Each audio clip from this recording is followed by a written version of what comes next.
এই যে ম্যাম, শরীর যখন খোলাই থাকবে তখন আর পোশাক পরার কি দরকার? পোশাক ছাড়া থাকলেই তো পারেন। ইউ ইডিয়েট, কি বলছিস এসব? মেয়েদের এইসব কথা বলতে তোর লজ্জা করে না? নির্লজ্জ বেহায়া মার্কা ছেলে।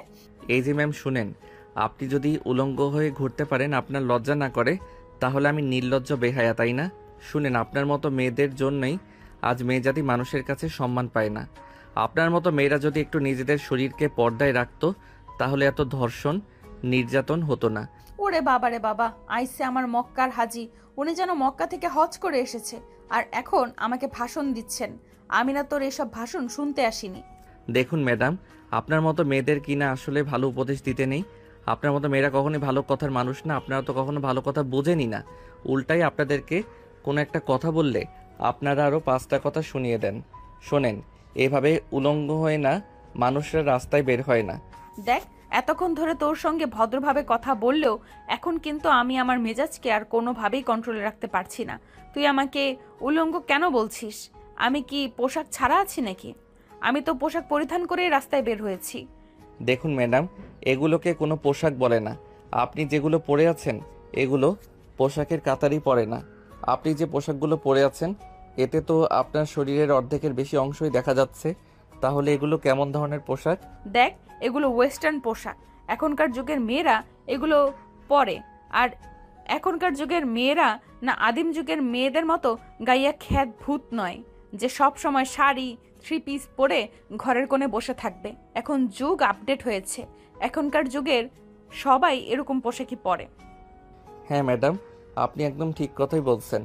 এখন যুগ আপডেট হয়েছে, আর সেই জন্যই তো এখন হাজার হাজার ধর্ষণের গল্প শোনা যায়। আগেকার যুগের মেয়েরা যখন পরিপূর্ণ পোশাক পরিধান করত তখন কিন্তু এত ধর্ষণ হতো না। আর এখন কেন এত ধর্ষণ? কেন চারদিকে এত আহাজারি শোনা যায়? তুই আমাকে এতক্ষণ যে কথাগুলো বলেছিস তার জন্য তোকে অসংখ্য ধন্যবাদ। কিন্তু বিশ্বাস কর, এখানে দাঁড়িয়ে দাঁড়িয়ে তোর এসব লেকচার শোনার মতো কোনো সময় আমার নেই। আমার এখন যেতে হবে।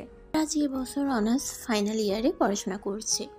সে তার বাবা মায়ের একমাত্র আদরের সন্তান। তার বাবা মায়ের কাছে সে যখন মুখ ফুটে যেটা চেয়েছে সেটাই পেয়েছে। তার বাবা মা তাকে অনেক আদর যত্ন নিয়ে বড় করেছে। যাই হোক ভিউয়ার্স, চলুন কথা না বাড়িয়ে মূল গল্পে ফিরে আসি। আর বাকি বিষয়টি না হয় আপনারা গল্পের মধ্যেই জেনে নেবেন। ক্যাম্পাসে এসেই তার বন্ধু নিলয়ের সঙ্গে তার দেখা হয়। কি ব্যাপার দোষ, কেমন আছিস? এই তো আলহামদুলিল্লাহ ভালোই আছি। তোর কি খবর? আর তুই না বলেছিলি তোর ছোট বোনকে আমাদের ভার্সিটিতে ভর্তি করাবি, তাহলে নিয়ে আসলি না কেন? আসলে ওর শরীরটা ভালো নেই, গতকাল রাতে হঠাৎ করে খুব জ্বর এসেছে, তাই নিয়ে আসতে পারিনি। জ্বর একটু কমলে তারপরেই নিয়ে আসবো। যাই হোক চল, ক্লাসের টাইম হয়ে গিয়েছে, ক্লাসে যাওয়া যাক। এই বলে রাজ আর হৃদয় দুজনেই ক্লাসরুমে চলে আসে। প্রথম ক্লাসের ঘন্টা পড়তেই প্রিন্সিপাল স্যার একটা মেয়েকে নিয়ে ক্লাসরুমে ঢুকলো। তখনই ক্লাসে সবাই দাঁড়িয়ে সালাম প্রদর্শন করতে যাবে, তখনই রাজ দেখতে পেল সকালবেলা যে মেয়েটার সঙ্গে রাস্তায় সে কথা বলেছে ওই মেয়েটাই এখানে। তখন রাজ মনে মনে বলতে লাগলো, এই অর্ধনগ্ন আপাটা এখানে কি করছে? কথাটা মনে মনেই বলল রাজ। আর তখনই প্রিন্সিপাল স্যার সবাইকে উদ্দেশ্য করে বলতে লাগলো, ডিয়ার স্টুডেন্ট, এ হলো তিশা, তোমাদের নতুন টিচার। আর তার আরও একটা পরিচয় আছে, সে হলো আমার বেস্ট ফ্রেন্ডের একমাত্র মেয়ে। যাই হোক, তোমাদের সঙ্গে বেশি কথা বলার সময় আমার নেই, আমার কাজ আছে, আমাকে চলে যেতে হবে। তোমরা তোমাদের টিচারের সঙ্গে পরিচিত হয়ে নাও। এই বলে প্রিন্সিপাল স্যার ক্লাসরুম থেকে বের হয়ে চলে গেল। তখনই তিশা দেখতে পেল রাজ তার সামনেই বসে আছে। তখনই তিশা রাজকে তার কাছে ডেকে নিল আর বলতে লাগলো, এই ছেলে, এই যে নীল টি শার্ট পরা, তুমি আমার কাছে আসো। ম্যাডাম, আপনি কি আমাকে কিছু বলছেন? হ্যাঁ, তোমাকেই তো বলছি। তুমি ছাড়া তো ক্লাসরুমে নীল টি শার্ট পরা অন্য কেউ নেই। এইদিকে আসো, তোমার সঙ্গে কথা আছে। হ্যাঁ ম্যাডাম, বলুন কি বলবেন। আমি আপনাকে কিভাবে সহযোগিতা করতে পারি? আমাকে তোমার সহযোগিতা করতে হবে না। তুমি আমাকে এইটা বলো যে তুমি এই ভার্সিটি থেকে কবে বের হচ্ছ? মানে এসব আপনি কি বলছেন ম্যাডাম? আমি তো কিছুই বুঝতে পারছি না। আমি এই ভার্সিটি থেকে কেন বের হয়ে চলে যাব? আমি কি কোনো অপরাধ করেছি? ওরে বাবা, ন্যাকা সাজা হচ্ছে তাই না? তুমি একটু আগে আমার সঙ্গে কি করেছো সেটা কি তুমি ভুলে গেছো নাকি? তুমি ভুলে গেলেও আমি তোমাকে মনে করিয়ে দিতে পারি। তোমার এই ভার্সিটিতে আর থাকা হবে না। তুমি আমার সঙ্গে যেটা করেছো একদম বেশি করে ফেলেছো। তখন তুমি আমার অচেনা কেউ ছিলে, তাই তোমাকে কিছু বলতে পারিনি, কিন্তু এখন তুমি এই ভার্সিটি স্টুডেন্ট, তাই এখানে পড়াশোনা কন্টিনিউ করাটা তোমার জন্য একটু টাফ হয়ে যাবে। ম্যাডাম, এখানে আমি আমার বাবার পয়সা দিয়ে পড়াশোনা করি, কারো বাপের পয়সায় নয়। তাই আমার মনে হয় আপনি চাইলে আমার কিছু করতে পারবেন না। তার মানে তুমি আমায় চ্যালেঞ্জ করছো? তাহলে আমিও তোমার চ্যালেঞ্জ অ্যাকসেপ্ট করলাম। তুমি শুনে রাখো, আমি যদি ঠিক 7 দিনের মধ্যে তোমাকে এই ভার্সিটি থেকে বের করতে না পারি, তবে আমার নামও তিশা নয়। কথাটা মনে রেখো। ও তাই নাকি ম্যাডাম? তাহলে আপনি ঠিক করে রাখুন আপনার নাম কি রাখবেন। আমি এই ভার্সিটি থেকে যাচ্ছি না, এটা আপনাকে আমি বলে দিলাম। তিশা তখন কোনো কথা না বলে ক্লাস করানোতে মনোযোগ দিল। কিছুক্ষণ পর ক্লাস করানো শেষ হলে তিশা ক্লাসরুম থেকে বের হয়ে সোজা প্রিন্সিপাল স্যারের কেবিনে চলে গেল। প্রিন্সিপাল অবাক হয়ে জিজ্ঞাসা করলেন, কী ব্যাপার তিশা, তোমাকে এমন দেখাচ্ছে কেন? কিছু হয়েছে নাকি? আঙ্কেল, কি হয়নি সেটাই আপনি আমাকে জিজ্ঞাসা করেন? ওই ক্লাসের ওই বজ্জাত ছেলেটা যে আজ নীল টি শার্ট পরে এসেছে, ওকে এই ভার্সিটি থেকে বের করে দিতে হবে। ও যদি এই ভার্সিটিতে পড়াশোনা করে তাহলে আমি এখানে চাকরি করব না। এসব তুমি কি বলছো তিশা? তোমার কি মাথা খারাপ হয়ে গেছে নাকি? আমি বুঝতে পারছি তুমি রাজের কথা বলছো, কিন্তু রাজ আমার জানা মতে কখনোই কাউকে অন্যায় কিছু বলে না। দেখো, তুমি হয়তো ওকে ভুল ভাবছো। তুমি একটু মাথা ঠান্ডা করো, আরও ভালোভাবে চিন্তা ভাবনা করো, তাহলেই দেখতে পারবে ও যা করেছে কিংবা যা বলেছে সবটাই ঠিক, কোনো ভুল নেই। দেখুন স্যার, আমি আপনাকে শেষবারের মতো বলছি, এই ভার্সিটিতে হয়তো ওই ছেলেটা থাকবে, নয়তো আমি। কিন্তু দিশা, বিশ্বাস করো, এই দুটোর মধ্যে কোনোটাই সম্ভব নয়। তুমি নতুন চাকরি নিয়েছো, এখন তুমি যদি এই ভার্সিটি থেকে বের হয়ে যাও, অন্য জায়গায় চাকরি হয়ে যাবে। আর রাজ এই ভার্সিটির সবচাইতে ব্রিলিয়ান্ট স্টুডেন্ট, তাকে তো আমি কোনোভাবেই ভার্সিটি থেকে বের করে দিতে পারি না। তাছাড়া সে অনার্স ফাইনাল ইয়ার স্টুডেন্ট, এই মুহূর্তে তো কোনোভাবেই সম্ভব নয়। আমি যদি তাকে ভার্সিটি থেকে বের করে দেই, তাহলে হয়তো এমনও হতে পারে যে আমার চাকরিটা চলে যাবে। তিশা তখন কোনো কথা না বলেই রাগে গজগজ করতে করতে প্রিন্সিপালের কেবিন থেকে বের হয়ে আর মনে মনে ভাবতে লাগে, ওই ছেলেটাকে যেইভাবেই হোক একটু উচিত শিক্ষা দিতেই হবে, তা না হলে কাজ হবে না। অপরদিকে রাজকে তার বন্ধু নিলয় প্রশ্ন করলো, কি ব্যাপার দোষ? কিছুই তো বুঝতে পারলাম না। ম্যাডাম নতুন এসেছে আর তোকে ডেকে নিয়ে এসব কি বললো? আরে দোস্ত, সেরকম কোনো ব্যাপার না। আসলে ম্যাডামকে যখন রাস্তায় দেখেছিলাম তখন জানতাম না ম্যাডাম আমাদের ভার্সিটিতেই চাকরি নিয়েছে। তখনই ম্যাডামকে ম্যাডামের পোশাকের ব্যাপারে কিছু কথা বলেছিলাম। ও আচ্ছা, এই ব্যাপার বুঝতে পেরেছি। আসলে এই বিষয়টা ক্লাসরুমে আমিও লক্ষ্য করেছিলাম। ক্লাসের ছেলেগুলো ম্যাডামের দিকে কিভাবে তাকিয়েছিল, তুই দেখেছিলে? ছেলেগুলো যেন একদম ম্যাডামের দিকে তাকিয়ে তাকিয়ে ম্যাডামকে গিলে খাবে, এমন একটা অবস্থা। হ্যাঁ, সেটা তো আমি দেখতেই পাচ্ছিলাম। আসলে এই যুগের ছেলেরা এরকমই। ওরা তো শালীন পোশাক করা একটা মেয়েকে দেখলেও ইভটিজিং করতে চায়, আর সেখানে কিনা এরকম অর্ধনগ্ন একটা মেয়ে। যাই হোক, এসব তো আর আমরা চিন্তা করে কোনো লাভ নেই। যেই মেয়ে নিজের ভালো চিন্তা করে না, তার জন্য আমরা চিন্তা করে কি করব। হ্যাঁ দোষ, এটা তুই একদম ঠিক কথাই বলেছিস। যে নিজের ভালো চিন্তা করে না, আমরা তার জন্য চিন্তা করে কি করব? তার যেটা ভালো মনে হয় সেটাই করুক। এই কথা বলতে বলতে রাজ আর নিলয় দুজনেই ভার্সিটির ক্যান্টিনে চলে আসে। তখন দুপুর আনুমানিক 1টার মতো হবে বাজে, আর তখনই তিশা দুপুরের খাবার খাওয়ার জন্য ক্যান্টিনে আসে। তিশা রাজ আর নিলয় দুজনকে একসঙ্গে ক্যান্টিনে বসে থাকতে দেখে সেখানে যায় আর বলে, কি ব্যাপার, কি সমস্যা তোদের? তোরা দুজনে বসে বসে এখানে কি করছিস? আপনি যেটা করতে এসেছেন আমরাও সেটাই করছিলাম। আমি তোদের ম্যাম এটা জানার পরেও তোরা আমার সঙ্গে মুখে মুখে তর্ক করছিস? তোদের সাহস দেখে আমি অবাক না হয়ে পারছি না। আসলে তুই একটা বেয়াদব, তোর সঙ্গে কথা বলে পারা যাবে না। ম্যাডাম, এখানে তো অবাক হওয়ার কিছু নেই। এটা ক্যান্টিন, এখানে সবাই খাবার খেতেই আসে। তাই আপনি আমাকে প্রশ্ন করার আগে এটা ভাবা উচিত ছিল। আসলে তুই একটা বেয়াদব, তোর সঙ্গে কথা বলে পারা যাবে না। দেখুন ম্যাডাম, আপনি আমাকে বেয়াদব বলবেন না। আমি বেয়াদব নাকি ভদ্র সেটা এই ভার্সিটির সবাই জানে। তাই এসব নিয়ে আপনাকে গবেষণাও করতে হবে না। আপনি নিজেকে নিয়ে গবেষণা করুন, নিজে কিভাবে ভালো থাকতে পারবেন সেই চিন্তা করুন। আমার জন্য আপনার কোনো চিন্তা করতে হবে না। আচ্ছা, তুই আমাকে একটা কথা বলতো, ফ্যামিলি থেকে কি তোকে কখনো কোনো শিক্ষা দেয়নি? টিচারের সঙ্গে কিভাবে কথা বলতে হয়, টিচারের সঙ্গে কেমন আচরণ করতে হবে, সে ব্যাপারে কি তুই কখনো কোনো উচিত শিক্ষা পাসনি? দেখুন ম্যাডাম, আপনি আমার পারিবারিক শিক্ষা নিয়ে কোনো কথা বলতে আসবেন না। আর পারিবারিক শিক্ষার কথাই যদি আসে, তাহলে আমি বলবো আপনার পরিবার আপনাকে কোনো শিক্ষা দিতে পারেনি। আপনার পরিবার যদি আপনাকে প্রপার শিক্ষা দিতে পারতো, তাহলে আপনি এভাবে এইসব ড্রেস পরে ভার্সিটিতে জব করতে আসতেন না। কথাটা বলা শেষ করার আগেই তিশা রাজের গালে ঠাস ঠাস করে দুটো চড় বসিয়ে দিল আর বলতে লাগলো, তোর কত বড় সাহস, তুই আমার ফ্যামিলির শিক্ষা নিয়ে কথা বলিস? আমি তোকে দেখে নেব। পরবর্তী সময়ের জন্য অপেক্ষা করার কোনো প্রয়োজন নেই। আমি আপনার সামনে দাঁড়িয়ে আছি, আপনি এখনই আমাকে দেখতে পারেন।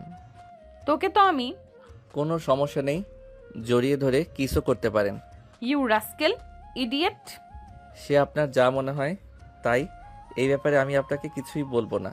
তবে আমি এখনও আপনাকে এটাই বলছি যে আপনার পরিবার আপনাকে প্রপার শিক্ষা দিতে পারেনি। আর হ্যাঁ, একটা কথা মনে রাখবেন, 2 কলম পড়াশোনা শিখলেই কেউ শিক্ষিত হয় না। শিক্ষিত হওয়ার জন্য সবচাইতে বেশি প্রয়োজন হলো পারিবারিক শিক্ষা এবং নিজের মস্তিষ্ককে সুস্থ রাখা। আমি খুব ভালোভাবেই বুঝতে পেরেছি তোর সঙ্গে এভাবে পারা যাবে না, তোকে অন্যভাবে সায়স্তা করতে হবে। কিন্তু তুই কোনো চিন্তা করিস না, আমি যতদিন পর্যন্ত তোকে সায়স্তা না করতে পারবো ততদিন পর্যন্ত শান্ত হব না। এই কথা বলে তিশা হনহন করে সেখান থেকে বের হয়ে যায়। আর এদিকে রাজ আর নিলয় দুজনে খাওয়া দাওয়া শেষ করে ক্যান্টিন থেকে বের হয়ে আসে। এর পরের দিন ছিল শুক্রবার। শুক্রবার বিকেলে রাজ তার বন্ধুদের সঙ্গে আড্ডা দেওয়ার জন্য বাসা থেকে বের হয় বাইক নিয়ে। রাজ রাস্তায় যেতেই কিছু বখাটে ছেলে পেলে তার পথ আগলে দাঁড়ায়। সে কোনো কিছু বুঝতে না পেরে বাইক দাঁড় করায়। আর তখনই ছেলেগুলো দৌড়ে তার কাছে চলে আসে আর তার সামনে দাঁড়িয়ে বলতে থাকে, এই তোর কত বড় সাহস, তুই আমাদের ম্যাডামকে বিরক্ত করিস? তুই জানিস আমরা এখন তোকে কি করব? না, জানি না, আর জানার কোনো ইচ্ছাও নাই। যদি নিজেদের ভালো চাস তাহলে আমার সামনে থেকে সরে দাঁড়া। আমি আমার বন্ধুদের কাছে যাচ্ছি, ওরা আমার জন্য অপেক্ষা করছে। দয়া করে আমাকে লেট করাস না। তোর বন্ধুদের কাছে যাওয়া তোর হবে না, তোকে আমরা জমের বাড়িতে পাঠিয়ে দেওয়ার চিন্তা ভাবনা করেছি। তুই এক্ষুনি এখান থেকে সোজা জমের বাড়িতে চলে যাবি। দেখ, শুধু শুধু আমার সঙ্গে পাঙ্গা নিতে আসিস না। আমার সম্পর্কে তোদের কোনো আইডিয়া নেই, তাই আমার সামনে দাঁড়িয়ে এভাবে কথা বলার সাহস পাচ্ছিস। কিন্তু বিশ্বাস কর, তোদের এসব হুমকি ধামকি আমি একটু ভয় পাই না। তাহলে তুই যেটা ভয় পাস সেটার ব্যবস্থা করতে হবে। আর কোনো চিন্তা করিস না, আমরা সমস্ত রকম প্রিপারেশন নিয়ে এসেছি। এই বলে সবগুলো ছেলে একসঙ্গে রাজকে আক্রমণ করতে যাবে। আর তখনই রাজ তাদের সবাইকে প্রতিহত করতে শুরু করলো। ডিসুম ডিসুম করে সব কটাকে মারতে শুরু করলো। একদম সব কয়টাকে মেরে নাজেহাল অবস্থা করে দিল। আর তখনই সে তিশার নাম্বারে ফোন দিল। হ্যালো তিশা স্পিকিং, কাকে চাই? আমি রাজ। আপনি যাকে মারার জন্য গুন্ডা বাহিনী ভাড়া করে দিয়েছিলেন, আপনার সেই গুন্ডা বাহিনীকে আমি মেরে একদম তক্তা বানিয়ে দিয়েছি। এখন ওরা রাস্তায় পড়ে আছে। আপনি দয়া করে আপনার গুন্ডা বাহিনীকে এখান থেকে হসপিটালে নিয়ে যাওয়ার ব্যবস্থা করুন। তা না হলে ওরা হয়তো মারা যেতে পারে, কারণ আমি ওদেরকে খুব ভালো করে উত্তম মধ্যম দিয়েছি। ফাও কথা বলার আর জায়গা পাস না। আমি তো 50,000 টাকা ভাড়া করে গুন্ডা বাহিনী পাঠিয়েছি রাজকে মেরে ফেলার জন্য। এতক্ষণে হয়তো ওর লাশ ওরা মাটিতে পুঁতেও ফেলেছে। আর এখন তুই কিনা বলছিস যে তুই রাজ আর আমার গুন্ডা বাহিনীকে মেরে তক্তা বানিয়ে দিয়েছিস? এগুলো আমাকে বিশ্বাস করতে হবে? ম্যাডাম, বিশ্বাস না করলে আমার কিছুই করার নেই, কারণ আপনার গুন্ডা বাহিনীর সব কয়টা গুন্ডাকে আমি পিটিয়ে এমন অবস্থা করে দিয়েছি যে ওরা এখন আর কথা বলার অবস্থাতে নেই। যাই হোক, আপনি না আসলেও সমস্যা হবে না, আমি ওদেরকে হসপিটালে পাঠিয়ে দিচ্ছি। দয়া করে হসপিটালের বিলটাও আপনি দিয়ে দিবেন। এই বলে তখনই রাজ টুং করে ফোনটা কেটে দিল। আর এদিকে তিশা তার ভাড়া করা মাস্তান বাহিনীর সরকারকে ফোন দিতে লাগলো, কিন্তু কেউ ফোন রিসিভ করলো না। তিশা পড়ে গেল মহা চিন্তায়। অপরদিকে রাজ অ্যাম্বুলেন্স ফোন করে মাস্তান বাহিনীর সব কয়টা ছেলেপেলেকে হসপিটালে নিয়ে যায়। তারপর ওদেরকে ভর্তি করিয়ে দিয়ে রিসিপশনে তিশার নাম্বারটা দিয়ে চলে আসে। কিছুক্ষণ পর হসপিটালের রিসিপশন থেকে তিশার নাম্বারে ফোন দিতে এসে ফোনটা রিসিভ করে। আর তখনই রিসেপশনের মেয়েটা তিশাকে উদ্দেশ্য করে বলে, আসসালামু আলাইকুম, আপনি কি তিশা ম্যাডাম বলছেন? হ্যাঁ বলছি, কারণ আপনি কে আর আমাকে কেন ফোন করেছেন? ম্যাডাম, একটু আগে আমাদের হসপিটালে বেশ কিছু ছেলেপেলেকে নিয়ে একজন লোক এসেছে। ওদের অবস্থা খুবই ক্রিটিক্যাল। উনি ওদেরকে ভর্তি করিয়ে তারপর আপনার নাম্বারটা দিয়ে চলে গেছেন। আপনি এক্ষুনি একবার সিটি হসপিটালে আসুন। এইসব আপনি কি বলছেন? আমি তো বিশ্বাসই করতে পারছি না। তাহলে কি রাজ সত্যি সত্যি আমার গুন্ডা বাহিনীকে মেরে তক্তা বানিয়ে দিয়েছে? হ্যাঁ ম্যাডাম, একদম তাই। ছেলেগুলোর অবস্থা খুবই খারাপ। এমার্জেন্সি ওদেরকে ট্রিটমেন্ট করাতে হবে, না হলে অবস্থা খুবই খারাপ হয়ে যেতে পারে। আর ওদের অনেকগুলো ঔষধ লাগবে, এগুলোর দাম প্রায় 1.5 লাখ টাকার মতো। আর ওই টাকাটা আপনাকে পে করতে হবে, তা না হলে আমি ওদের ট্রিটমেন্ট করতে পারবো না। কথাটা শুনে তিশা পড়ে গেল মহা চিন্তায়।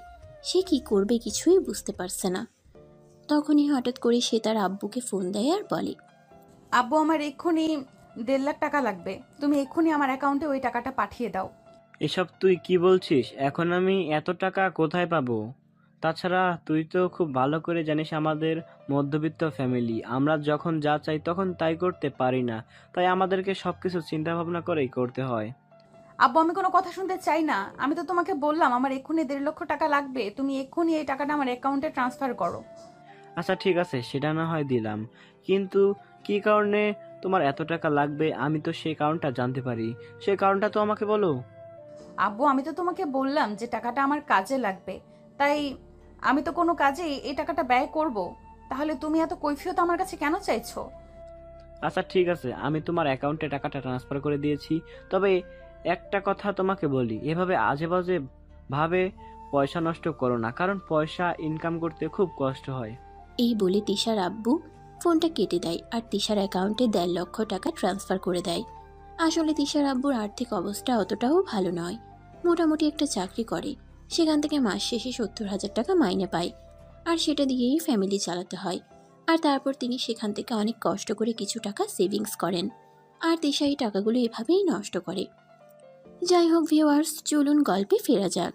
তিশা টাকাগুলো নিয়ে তখনই হসপিটালে চলে গেল আর রিসিপশনে টাকাগুলো জমা দিয়ে সেখান থেকে চলে আসে। আর বাসে এসে সঙ্গে সঙ্গে রাজকে ফোন দেয়। তার মানে কি এটাই সত্যি যে এই কাজটা তুই করেছিস? ম্যাডাম, আপনার যদি আমার কথা বিশ্বাস না হয় তাহলে আপনার এই চেলাগুলো যখন সুস্থ হবে তখন এই চেলাগুলোর কাছেই জিজ্ঞাসা করে নেবেন। হ্যাঁ অবশ্যই, সে তো আমি জিজ্ঞেস করবই। আর যদি এটা প্রমাণ হয় যে এই কাজটা তুই করেছিস, তাহলে যে তোর কি অবস্থা হবে আমি সেটাই ভাবতে পারছি না। আমাকে নিয়ে এত চিন্তা করার কিছুই নেই। আমাকে নিয়ে আপনাকে কোনো চিন্তা করতে হবে না। আপনি নিজের চিন্তা করেন, আর আমার চিন্তা করার জন্য আমি নিজেই যথেষ্ট। এই বলে তিশাকে কোনো কথা বলার সুযোগ না দিয়েই রাজ ফোনটা কেটে দেয়। পরের দিন সকালবেলাতে তিশা ভার্সিটিতে এসে দেখতে পেল রাজ তার বন্ধুদের নিয়ে ক্যাম্পাসে বসে আড্ডা দিচ্ছে। তখনই তিশা সেখানে গিয়ে উপস্থিত হয় আর রাজের কলার ধরে টেনে তোলার চেষ্টা করে, কিন্তু রাজ তখনই তার হাতটা এক ঝটকায় ছাড়িয়ে ফেলে আর বলতে থাকে, কি ব্যাপার ম্যাডাম, কি সমস্যা আপনার? আপনি আমার শার্টের কলার ধরছেন কেন? তোর শার্টের কলার কেন ধরেছি তুই বুঝতে পারছিস না? আমি আজ সকালে হসপিটালে ফোন করেছিলাম, আর তখনই ছেলেগুলোর কাছে জানতে পারলাম তুই নাকি ওদের মেরে এই অবস্থা করেছিস। কেন করেছিস এরকম? আপনি এই প্রশ্নটা আমাকে কেন করছেন? আপনি নিজেই তো তার উত্তর জানেন, তাহলে আমাকে প্রশ্ন করার কি দরকার? তোর শেষ পরিণতি না দেখে কিন্তু আমি তোকে ছাড়বো না। তুই জানিস না আমি কি জিনিস। আপনি আমার ম্যাম, আপাতত এইটুকু পরিচয় যথেষ্ট, আর কোনো কিছুর প্রয়োজন নেই। তোকে আমি দেখে নিব। এই বলে তিশা সেখান থেকে চলে গেল। আর তখনই সেখানে উপস্থিত রাজের অন্য আরেক বন্ধু তাকে প্রশ্ন করে, কি ব্যাপার, কি হয়েছে দোস্ত? ম্যাডাম তোকে কি বললো? কিছুই তো বুঝতে পারলাম না। তোদেরকে এত কিছু বুঝতে হবে না।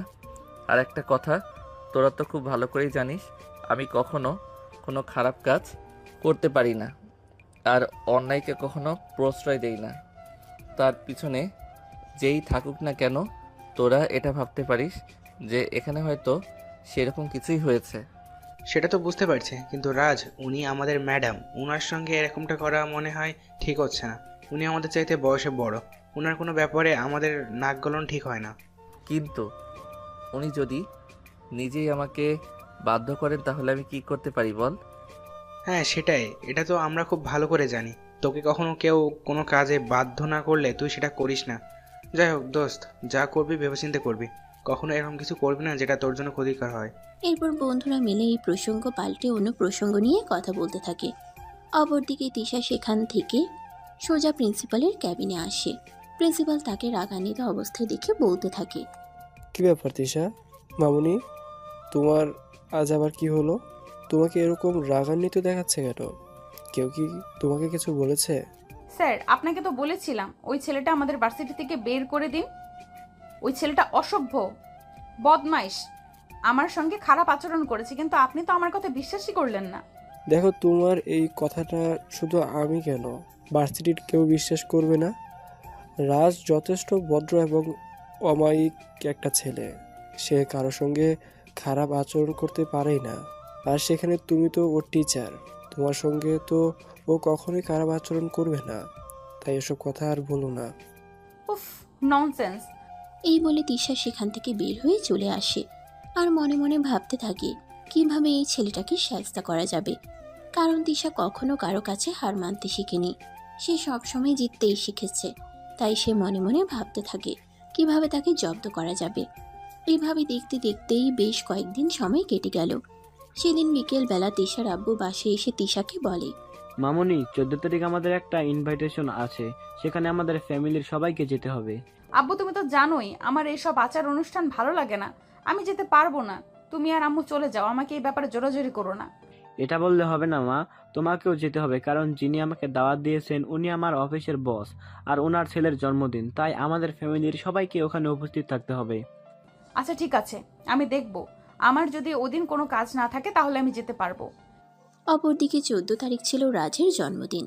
আর আনফর্চুনেটলি তিশার আব্বু রাজের অফিসেরই একজন কর্মচারী। রাজের আব্বু বাড়িতে ফিরে রাজকে বলে, রাজ, আগামী 14 তারিখ তোমার জন্মদিন, তুমি নিশ্চয়ই এটা ভুলে যাওনি। আমার জন্মদিন আমি কি করে ভুলে যাব বলো? হ্যাঁ, সেজন্যই আমি তোমার সঙ্গে কথা বলতে চাই। আসলে আমি ঠিক করেছি ওই দিন বাড়িতে একটা পার্টি আয়োজন করব, আর সেখানে আমি আমার অফিসের সবাইকে ইনভাইট করেছি। সে তোমার যা ভালো মনে হয়। এই ব্যাপারে আমি তোমাকে কিছুই বলবো না। তুমি যেটা ভালো মনে করো সেটাই করো। আচ্ছা ঠিক আছে, তাহলে তুমি তোমার বন্ধু বান্ধব আর যাদেরকে ইনভাইট করার দরকার তাদেরকে ইনভাইট করে নিও। ওকে আব্বু, কোনো সমস্যা নেই। আমি আমার বন্ধু বান্ধব সবাইকে ইনভাইট করতে চাই। ওকে মাই ডিয়ার সন, কোনো সমস্যা নেই। তোমার যাকে মন চায় তুমি তাকেই ইনভাইট করতে পারো। ওকে মাই ডিয়ার সন। ওকে আব্বু, thank you so much. You are so great. তুমি পৃথিবীতে আমার সবচাইতে ভালো বাবা। কারণ তোমার কাছে আমাকে কখনো মুখ ফুটে কোনো কিছু চাইতে হয় না। তোমার কাছে কোনো কিছু চাওয়ার আগেই তুমি আমাকে সেটা এনে দাও। আমার জীবনের কোনো ইচ্ছাই তুমি অপূর্ণ রাখো না। আমার তো আলহামদুলিল্লাহ সব কিছু আছে, তাহলে আমি আমার সন্তানের ইচ্ছে পূরণ করব না কেন? আল্লাহ আমাকে যা দিয়েছে তা দিয়ে তোমার সম্পূর্ণ করার ক্ষমতা আমার রয়েছে, তাই আমি কেন তোমার ইচ্ছে অপূর্ণ রাখবো বলো? ওকে আব্বু, ঠিক আছে, আমি তাহলে এখন আসি। এই বলে রাজ নিজের রুমে চলে আসে। আর পরের দিন ভার্সিটিতে গিয়ে তার সমস্ত বন্ধু বান্ধবকে নিজের বার্থডেতে ইনভাইট করে। এরপর দেখতে দেখতে সময়টা কেটে গেল। আজ 14 তারিখ, রাজের বার্থডে। রাজের বাড়িতে আজ অনেক সুন্দর করে সাজানো হয়েছে। সকাল থেকেই বাড়িতে মেহমান আসা শুরু করে দিয়েছে। আসলে রাজের বাড়িতে আজ অনেক সুন্দর করে সাজানো হয়েছে। সকাল থেকেই বাড়িতে মেহমান আসা শুরু করে দিয়েছে। আসলে আজ রাজের 20তম জন্মদিন, তাই তার বাবা এই দিনটাকে স্মৃতিময় করে রাখতে চায়। আর সেজন্যই তার বাবা তাদের আত্মীয় স্বজন সবাইকে ইনভাইট করেছে। বলা চলে ছোটোখাটো একটা বিয়ের অনুষ্ঠান যেরকম হয় সেরকম। বিকেল হতে না হতেই রাজের বন্ধু বান্ধব সবাই বাড়িতে চলে আসে। আর তারপর সবাই মিলে রেডি হয়ে নিল। সন্ধ্যার দিকে সবাই ড্রয়িং রুমে চলে আসে, কারণ একটু পরেই রাজের জন্মদিনের অনুষ্ঠান শুরু হতে চলেছে।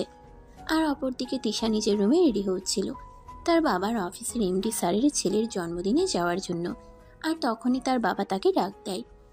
কি ব্যাপার তিশা, তুমি এখনো রেডি হওনি কেন? তোমাকে তো বলছিলাম সন্ধ্যার মধ্যে আমাদেরকে ওখানে উপস্থিত থাকতে হবে। এই তো হয়ে গেছে, তুমি জাস্ট 2 মিনিট দাঁড়াও, 2 মিনিটের মধ্যে আমি রেডি হয়ে আসছি। তাছাড়া তুমি তো জানোই আমার রেডি হতে একটু বেশি সময় লাগে, তাই আর কি। আচ্ছা ঠিক আছে, তুমি একটু তাড়াতাড়ি করো, তা না হলে আমরা সময় মতো পৌঁছাতে পারবো না। আর যদি সময় মতো পৌঁছাতে না পারি তাহলে বস রাগ করবে। এই বলে তিশা তাড়াতাড়ি করে রেডি হয়ে নেয়। আর কিছুক্ষণের মধ্যেই তারা বাবা মেয়ে মিলে রওনা দেয়। যদিও তিশা জানত না ওটা রাজদের বাড়ি। কিছুক্ষণের মধ্যেই তারা সেখানে পৌঁছে যায়। তিশা তার আব্বুকে নিয়ে বাড়ির ভিতরে প্রবেশ করতে যাবে, তখনই রাজের সঙ্গে তার দেখা হয়ে যায়। আসলে রাজের এক বন্ধু আসছিল, কিন্তু তার বাড়ি চিনত না। সেজন্যই রাজ তাকে রিসিভ করার জন্য বাড়ির বাইরে আসে। আর তখনই তার তিশার সঙ্গে দেখা হয়। রাজকে সেখানে দেখেই তো তিশা একদম ফায়ার। এই ছোট লোক, বদমাইশের বাচ্চা, তুই এখানে কি করছিস? তুই কি করে জানলি আমি এখানে আসছি? ম্যাম, আপনি কিন্তু ভদ্রতার সীমা একদম অতিক্রম করে ফেলেছেন। আপনি জানেন আপনি কোথায় দাঁড়িয়ে আছেন? এটা আমার বাড়ি, আর আমার বাড়িতে দাঁড়িয়ে দাঁড়িয়ে আপনি আমাকে কথা শোনাচ্ছেন। আপনার সাহস দেখে আমি অবাক না হয়ে পারছি না। একটা ফাও কথা বলার আর জায়গা পেরি না। এটা তোর বাড়ি, তাই না? এটা আমার বাবার বসের বাড়ি, আর এখানে ওনার ছেলের জন্মদিনের অনুষ্ঠানের আয়োজন করা হয়েছে, আমরা সেখানেই ইনভাইটেড। কিন্তু তুই মনে হয় আমাকে ফলো করতে করতে এখানে চলে এসেছিস। এভাবেই কথা চলছিল তাদের দুজনের মধ্যে। আর তখনই রাজের আব্বু সেখানে এসে উপস্থিত হয়। তিনি তিশার আব্বুকে দেখে বলতে থাকেন, আসসালামু আলাইকুম ম্যানেজার সাহেব, আপনি দেখছি চলে এসেছেন। হ্যাঁ স্যার, চলে তো এসেছি, কিন্তু এই ছেলেটা কে যে আমার মেয়ের সঙ্গে ঝামেলা করছে? ও, এ তো আমার ছেলে। আপনি কি আমার ছেলেকে এর আগে কখনো দেখেননি? না মানে আসলে আপনার ছেলের সঙ্গে তো আমার এর আগে কখনো দেখা হয়নি, তাহলে আমি চিনব কি করে? যাই হোক, বাবা কেমন আছো তুমি? এই তো আঙ্কেল, আলহামদুলিল্লাহ ভালোই আছি। কিন্তু ম্যাম কি আপনার মেয়ে? হ্যাঁ, তিশা তো আমারই মেয়ে, কিন্তু তুমি কি তিশাকে চেনো নাকি? হ্যাঁ, ওনার আমাদের ভার্সিটিতে নতুন চাকরি হয়েছে। কিন্তু আপনার সম্পর্কে তো আমি আমার আব্বুর কাছে শুনেছি আপনি যথেষ্ট ভালো আর ভদ্র। তবে আপনার মেয়েটা এরকম কেন? এদিকে তিশার আগে গজগজ করতেছে। আর তখনই সে তার আব্বুকে বলতে থাকে, আব্বু, আমি এখানে আর এক মুহূর্তও থাকবো না। তুমি এক্ষুনি আমাকে এখান থেকে নিয়ে চলো। আমি এখানে আর এক মুহূর্তও থাকতে চাই না। এসব তুমি কি বলছো মা? এখানে আমরা একটা অনুষ্ঠানে এসেছি, এই অনুষ্ঠান শেষ না হলে চলে যাব কি করে? তাছাড়া তুমি তো জানো এখানে আমাকে আমার অফিসের বস ইনভাইটেশন করেছে। আমি যদি এখান থেকে চলে যাই তাহলে আমার চাকরিতে ঝামেলা হতে পারে। আমি কোনো কথা শুনতে চাই না। আমি এক্ষুনি এখান থেকে চলে যাব। কিন্তু কেন মা, তোমাদের মধ্যে কি এমন হয়েছে যার কারণে তুমি এক্ষুনি এখান থেকে চলে যেতে চাইছো? তুমি তো জানোই আজ আমার ছেলের জন্মদিন। আজ আমার ছেলের 20 বছর পূর্ণ হতে চলেছে। তাই আমি এই দিনটাকে অস্মরণীয় করে রাখার জন্য এত বড় করে আয়োজন করেছি। আর সেখানে তোমরা থাকবে না, এটা তো হতে পারে না। তোমাদের মধ্যে যদি ব্যক্তিগত কোনো ঝামেলা থেকেও থাকে, এটা তোমরা পরে মিটিয়ে নিও, কিন্তু এখন এখান থেকে চলে যাও না। হ্যাঁ মা, আমাদের এখন এখান থেকে চলে যাওয়া একদম ঠিক হবে না। তোমাদের নিজেদের মধ্যে যদি কোনো ব্যক্তিগত ঝামেলা থেকে থাকে তাহলে এটা তোমরা পরে মিটিয়ে নিও, কিন্তু এখন এখানে কোনো সিন ক্রিয়েট করো না প্লিজ। তুমি আমার সঙ্গে ভিতরে চলো। ঠিক আছে, শুধু তোমরা দুজনে বলছো বলে আমি ভেতরে যাচ্ছি। তা না হলে আমি এখানে আর এক মুহূর্তও দাঁড়াতাম না। এই বলে তিশা ভেতরে চলে আসে। আর ভেতরে চলে আসার পর রাজ চলে যায় তার বন্ধুকে রিসিভ করতে। তারপর সে তার বন্ধুকে নিয়ে ড্রয়িং রুমে আসে। আর অনুষ্ঠান শুরু হতে যাবে তখনই রাজের বন্ধু নিলয় তাকে বলে, কি ব্যাপার দোষ, দেখছি তুমি তলে তলে টেম্পু চালাচ্ছ। মানে তুই কি বলছিস? আমি তো কিছুই বুঝতে পারছি না। তুই আমাকে কি বলতে চাইছিস একটু খুলে বল, তা না হলে আমি বুঝবো কি করে। কোনো কিছুই বুঝতে পারছো না নাকি বুঝতে চাইছো না সেটাই আমাকে বলো। ম্যাম এখানে কেন এসেছেন? নিশ্চয়ই তুমি ম্যামকে ইনভাইট করেছো। আরে না, তোর কি মাথা খারাপ হয়ে গেছে নাকি? এই মেয়েকে আমি কেন ইনভাইট করতে যাব? আসলে ওর আব্বু আমাদের অফিসে চাকরি করে, সেটা আমি জানতাম না।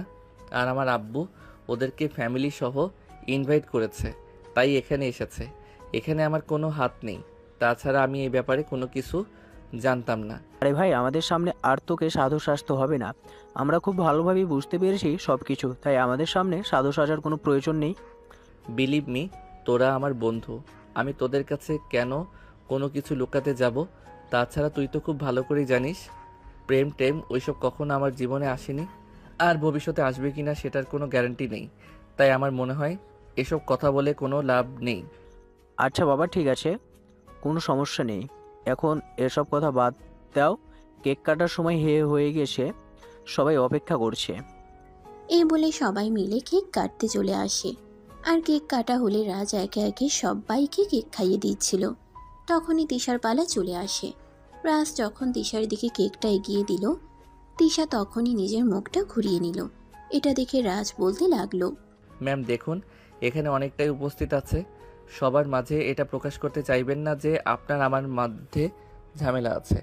আপনার আর আমার মধ্যে ঝামেলা আছে সেটা আমাদের ব্যক্তিগত ব্যাপার। এখানে অন্য কেউ ঢুকে পড়ুক সেটা কিন্তু আমি চাই না। তখন তিশার অনিচ্ছা থাকা সত্ত্বেও তিশা রাজের কাছ থেকে কেকটা খেয়ে নেয়। আর কিছুক্ষণ পর সবাই মিলে খাওয়া দাওয়া করে নিল। এদিকে দেখতে দেখতে রাত 10টার মতো বেজে গেল। তিশা আর তার আব্বু বাড়িতে যাওয়ার জন্য রওনা দিল, কিন্তু তারা কোনো গাড়ি পাচ্ছিল না।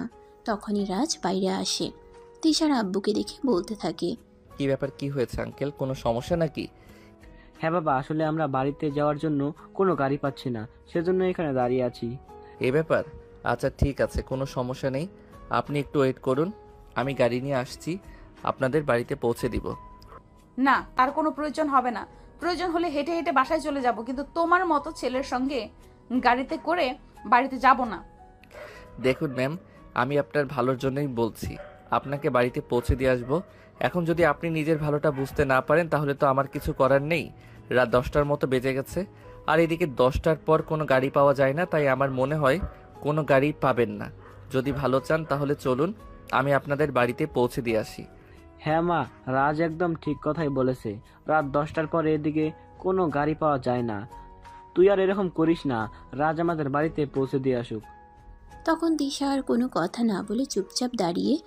এদিকে রাজ গ্যারেজ থেকে নিজের গাড়িটা বের করে, আর তারপর তিশা আর তার আব্বুকে গাড়িতে উঠতে বলে। প্রায় 20 মিনিট পর রাজ তিশা আর তার আব্বুকে তাদের বাড়িতে পৌঁছে দেয়। আর এদিকে তিশা গাড়ি থেকে নামতে যাবে, তখনই রাজ তিশার কানে কানে বলতে থাকে, সত্যি আপনাকে অনেক সুন্দর লাগছিল। যদিও সবার সামনে কথাটা বলতে পারিনি, তাই এখন আপনাকে বললাম। শাড়িতে কিন্তু আপনাকে অসম্ভব সুন্দরী লাগে। তিশা তখন কোনো কথা না বলে মুখটাকে একটা ভিংচি মেরে সেখান থেকে চলে গেল। এদিকে রাজ তাদেরকে বাড়িতে পৌঁছে দিয়ে তারপর গাড়ি নিয়ে বাড়িতে চলে আসে। বাসায় প্রবেশ করা মাত্রই তার আব্বু তাকে জিজ্ঞাসা করলো, কি ব্যাপার বাবা, কোথায় গিয়েছিলে? কি ব্যাপার বাবা, তুমি কোথায় গিয়েছিলে? তোমাকে তো একটা কাজের জন্য আমি অনেকক্ষণ ধরেই খুঁজতেছিলাম, কিন্তু কোথাও তোমাকে খুঁজে পাচ্ছিলাম না। আসলে আব্বু, ওই যে ম্যানেজার সাহেব, ওনার মেয়েকে নিয়ে আমাদের বাড়িতে দাওয়াতে এসেছিলেন না, ওনারা বাড়িতে যাওয়ার জন্য কোনো গাড়ি পাচ্ছিলেন না, তাই আমি গাড়ি নিয়ে ওনাদেরকে বাড়ি পর্যন্ত পৌঁছে দিয়ে আসলাম। আর সেই জন্যই তুমি হয়তো আমাকে কোথাও খুঁজে পাওনি। যাই হোক, বলো কি হয়েছে? না, সেরকম কোনো ব্যাপার না। আসলে আমাকে একটু কালকেই ব্যবসার কাজে ইংল্যান্ড যেতে হবে। এইমাত্র আমার একটা মেইল এসেছে, আর সেখানে আমাকে 1 সপ্তাহের মতো থাকতে হবে। তাই এই কয়েকদিন তোমাকে একটু অফিসে যেতে হবে। এসব তুমি কি বলছো? আমি তো আজ পর্যন্ত কখনো অফিসে যাইনি। অফিসের কাজকর্ম তো আমি কিছুই বুঝি না। তাহলে অফিসে গিয়ে আমি করবোটা কি? তাছাড়া আমার তো ভার্সিটি আছে। ভার্সিটিতে কোনো সমস্যা হবে না। আমি তোমার প্রিন্সিপালের সঙ্গে কথা বলে সব ঠিক করে নিব। আর অফিসের সব কাজ ম্যানেজারকে বলে দিব তোমাকে বুঝিয়ে দিতে। আচ্ছা ঠিক আছে, আমাকে যদি কাজ বুঝিয়ে দেওয়া হয় তাহলে ইনশাল্লাহ আমি বুঝে নিতে পারবো, কোনো সমস্যা হবে না, তোমার চিন্তার কোনো কারণ নেই। এই বলে রাজ নিজের রুমে চলে আসলো। তারপরের দিন সকালবেলা তার আব্বু ইংল্যান্ডের উদ্দেশ্যে রওনা দেয়। আর সকাল 10টা থেকে ঘুম থেকে উঠে রাজ অফিসে চলে আসে। এদিকে তিশা সেদিন ভার্সিটিতে এসে রাজকে দেখতে না পেয়ে রাজের বন্ধু নিলয়কে প্রশ্ন করে, কি ব্যাপার, আজ ওই রাম ছাগলটাকে দেখছি না কেন? রাম ছাগলটা কি আজ ভার্সিটিতে আসেনি নাকি? না ম্যাডাম, রাজ আজকে ভার্সিটি আসেনি। কেন আসলো না সেটাও বুঝতে পারছি না। আমার ফোনে ব্যালেন্স নেই, তাই আমি তাকে ফোন করতেও পারিনি। ও আচ্ছা, ঠিক আছে, না এসে ভালোই হয়েছে। এই ছেলেটাকে দেখলে আমার গায়ে ঘিন ঘিন করে। ছেলেটাকে আমার একদমই দেখতে মন চায় না। যাই হোক, তোমরা সবাই ক্লাসে মনোযোগ দাও। এই বলে তিশা ক্লাস করাতে লাগলো। আর এদিকে সেদিনকের দিনটা কেটে গেল। তবে সেদিন অন্যরকম কিছু একটা ঘটলো। তিশার বারবার রাজের কথা মনে পড়ছিল। কেন জানি না, সে না চাইলেও বারবার তার চোখের সামনে রাজের মুখটা ভেসে উঠছিল। বারবার সে রাজকে খুব বেশি মিস করছিল। তবুও ভার্সিটি টাইম শেষ হলে তিশা বাসায় চলে আসে। অপরদিকে অফিসে ছিল আজকে রাজের প্রথম দিন, তাই সে অফিসের কোনো কাজ জানতো না। তবে ম্যানেজার তাকে অনেক সহযোগিতা করেছে, সব কাজ তাকে বুঝিয়ে দিয়েছে, তাই তার কাজ করতে কোনো সমস্যা হয়নি। বিকেল 5টার দিকে অফিস শেষ করে রাজ বাসায় চলে আসে, আর তখনই তার নাম্বারে নিলয়ের নাম্বার থেকে একটা ফোন আসে। সে ফোনটা রিসিভ করতেই অপর প্রান্ত থেকে শুনতে পায়, কি ব্যাপার দোষ, কোথায় তুই সারাদিন? তোর কোনো খোঁজ খবর নেই, আর তুই ভার্সিটিতে আসলি না কেন? না মানে আসলে আব্বু আজ সকালেই ইংল্যান্ডে একটা কাজের জন্য চলে গেছে, তাই আমাকে অফিসে যেতে হয়েছে। আর আগামী 1 সপ্তাহ যেতে হবে, তাই আমি আগামী 1 সপ্তাহ ভার্সিটিতে আসতে পারবো না। আর তার জন্য আব্বু প্রিন্সিপাল স্যারের কাছ থেকে বলে ছুটি নিয়েছে।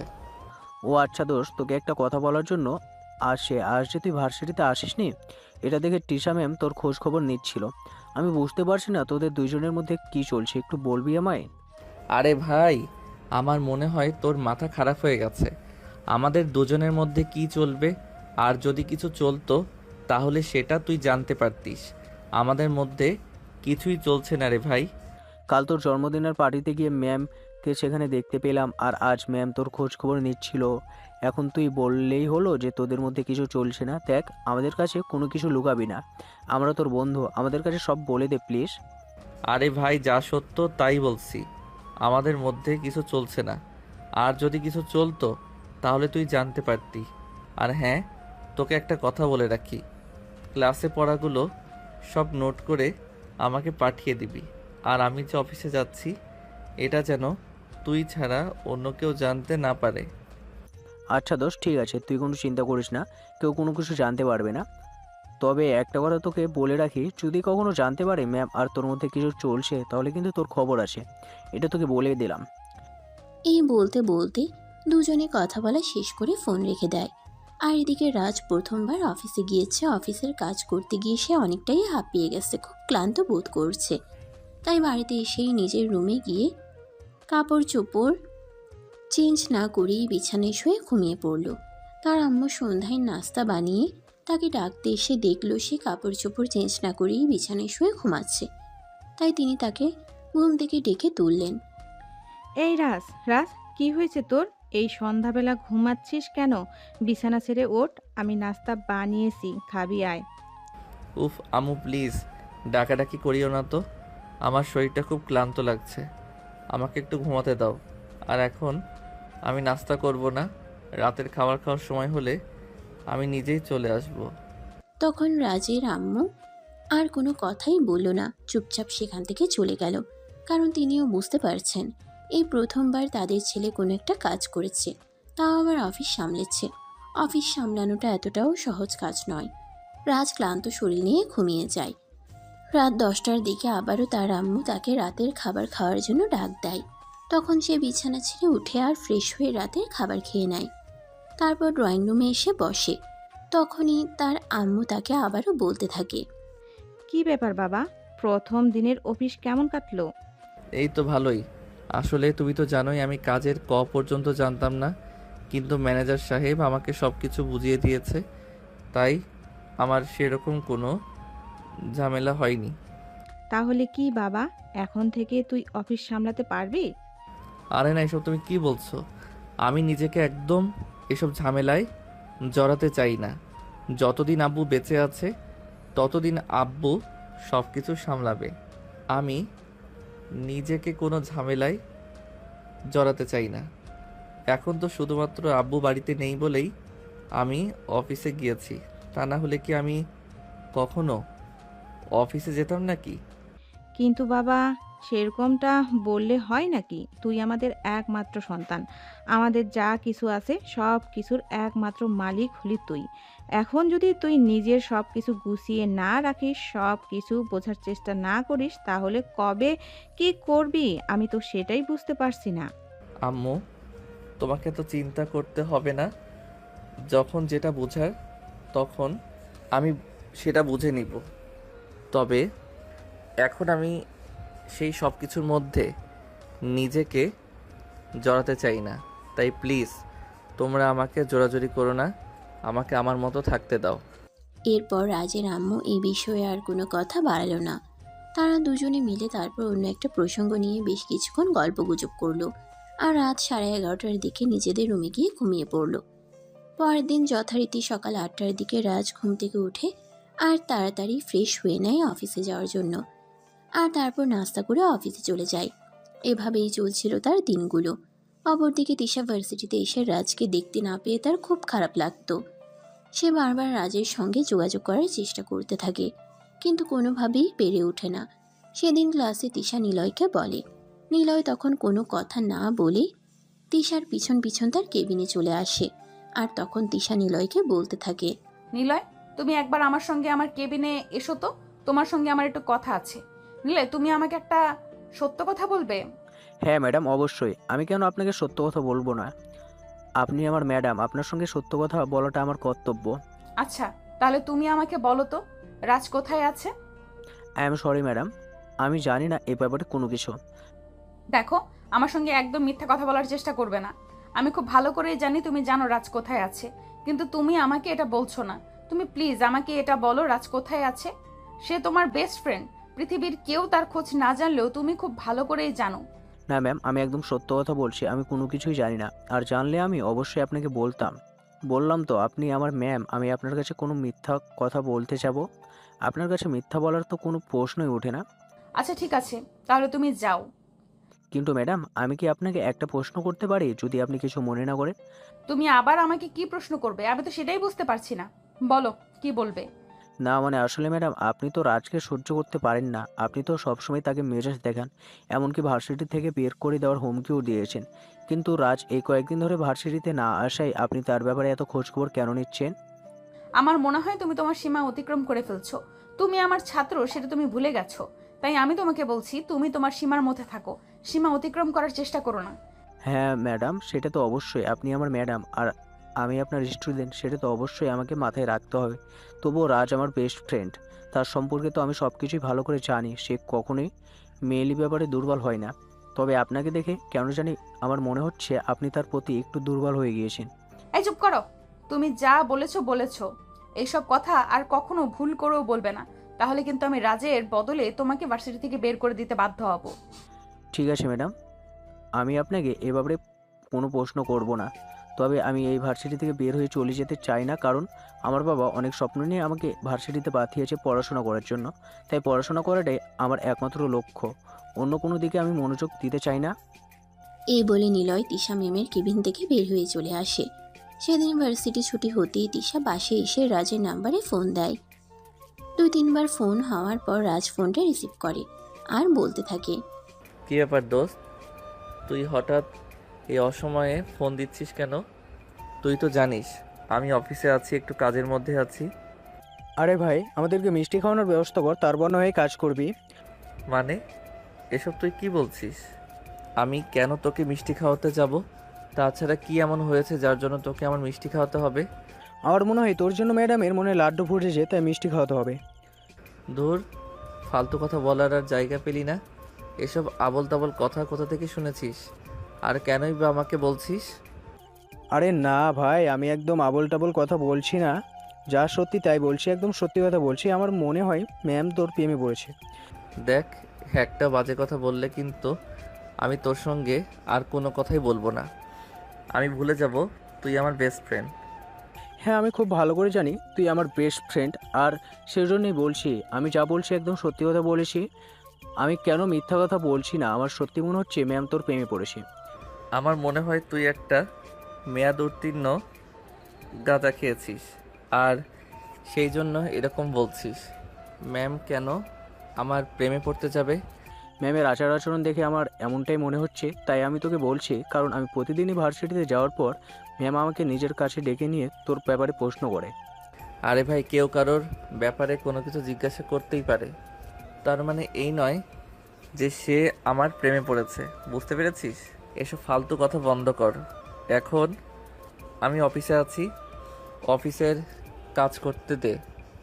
আগামীকাল শুক্রবার, আগামীকাল আমার বাসায় চলে আসিস, তোর সঙ্গে আড্ডা দেব। এরপর নিলয়কে আর কোনো কথা বলার সুযোগ না দিয়ে রাজ ফোনটা কেটে দেয় আর অফিসের কাজ করতে থাকে। পরের দিন বিকেল বেলা নিলয় যথাসময়ে রাজের বাড়িতে চলে আসে। রাজ আর নিলয় দুজনে রাজের রুমে বসে বসে গল্প করছিল।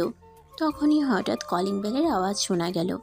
রাজের আম্মু দরজা খুলে দিল, আর দরজা খুলে তিনি তিশাকে দেখতে পেয়ে বললেন, আমি যদি ভুল না করে থাকি তাহলে তুমি আমাদের ম্যানেজারের মেয়ে তিশা, না? হ্যাঁ আন্টি, আপনি একদম ঠিক ধরতে পেরেছেন।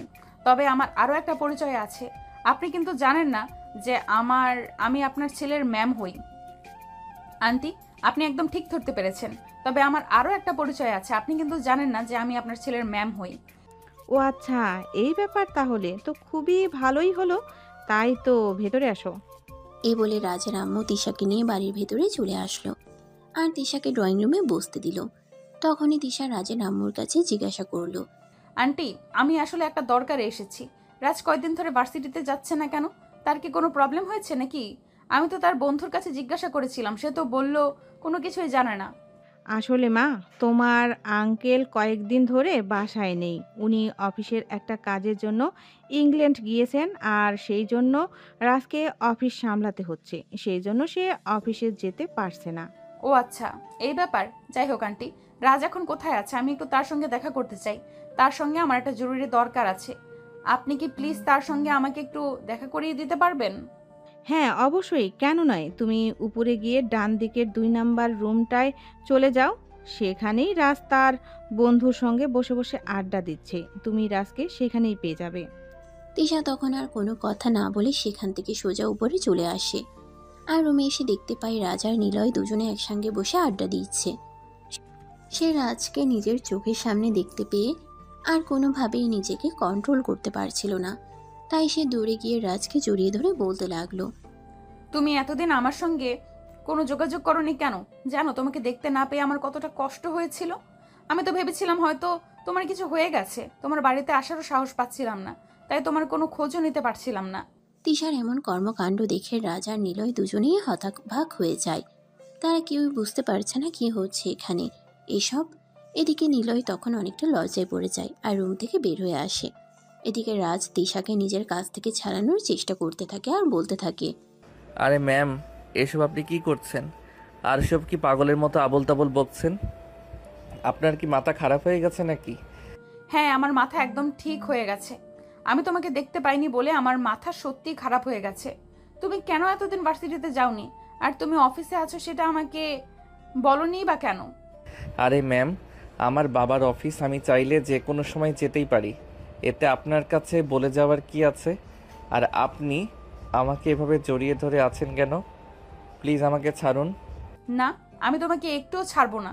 তোমাকে ছাড়া আমার কতটা কষ্ট হয়েছে জানো? আমি প্রতিটা মুহূর্ত তোমাকে কতটা মিস করেছিলাম। তোমাকে দেখতে না পেয়ে আমি তো পাগল হয়ে যাচ্ছিলাম। তাই তো পাগলের মতো ছুটে তোমাদের বাড়িতে চলে আসলাম। আম্মু বাড়িতে আছে, দেখে ফেলতে পারে। আম্মু আমায় ভুল বুঝবে, প্লিজ ছেড়ে দিন আমায়। ম্যাম, এবার কিন্তু আমার সত্যি মনে হচ্ছে আপনার মাথায় সমস্যা হয়েছে।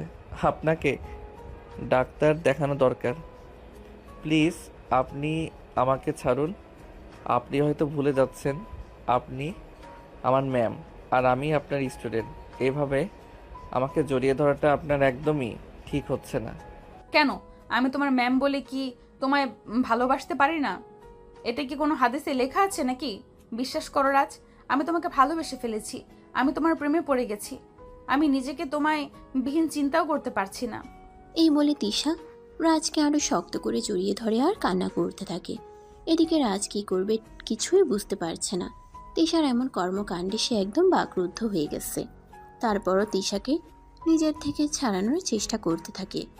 2 মিনিট পর সে তিশাকে কোনো রকমে নিজের থেকে ছাড়িয়ে নেয় আর দূরে গিয়ে দাঁড়ায়। ম্যাম, এবার আপনি একটু ঠান্ডা হয়ে বসুন আর তারপর আমাকে বলুন তো আপনার কি হয়েছে?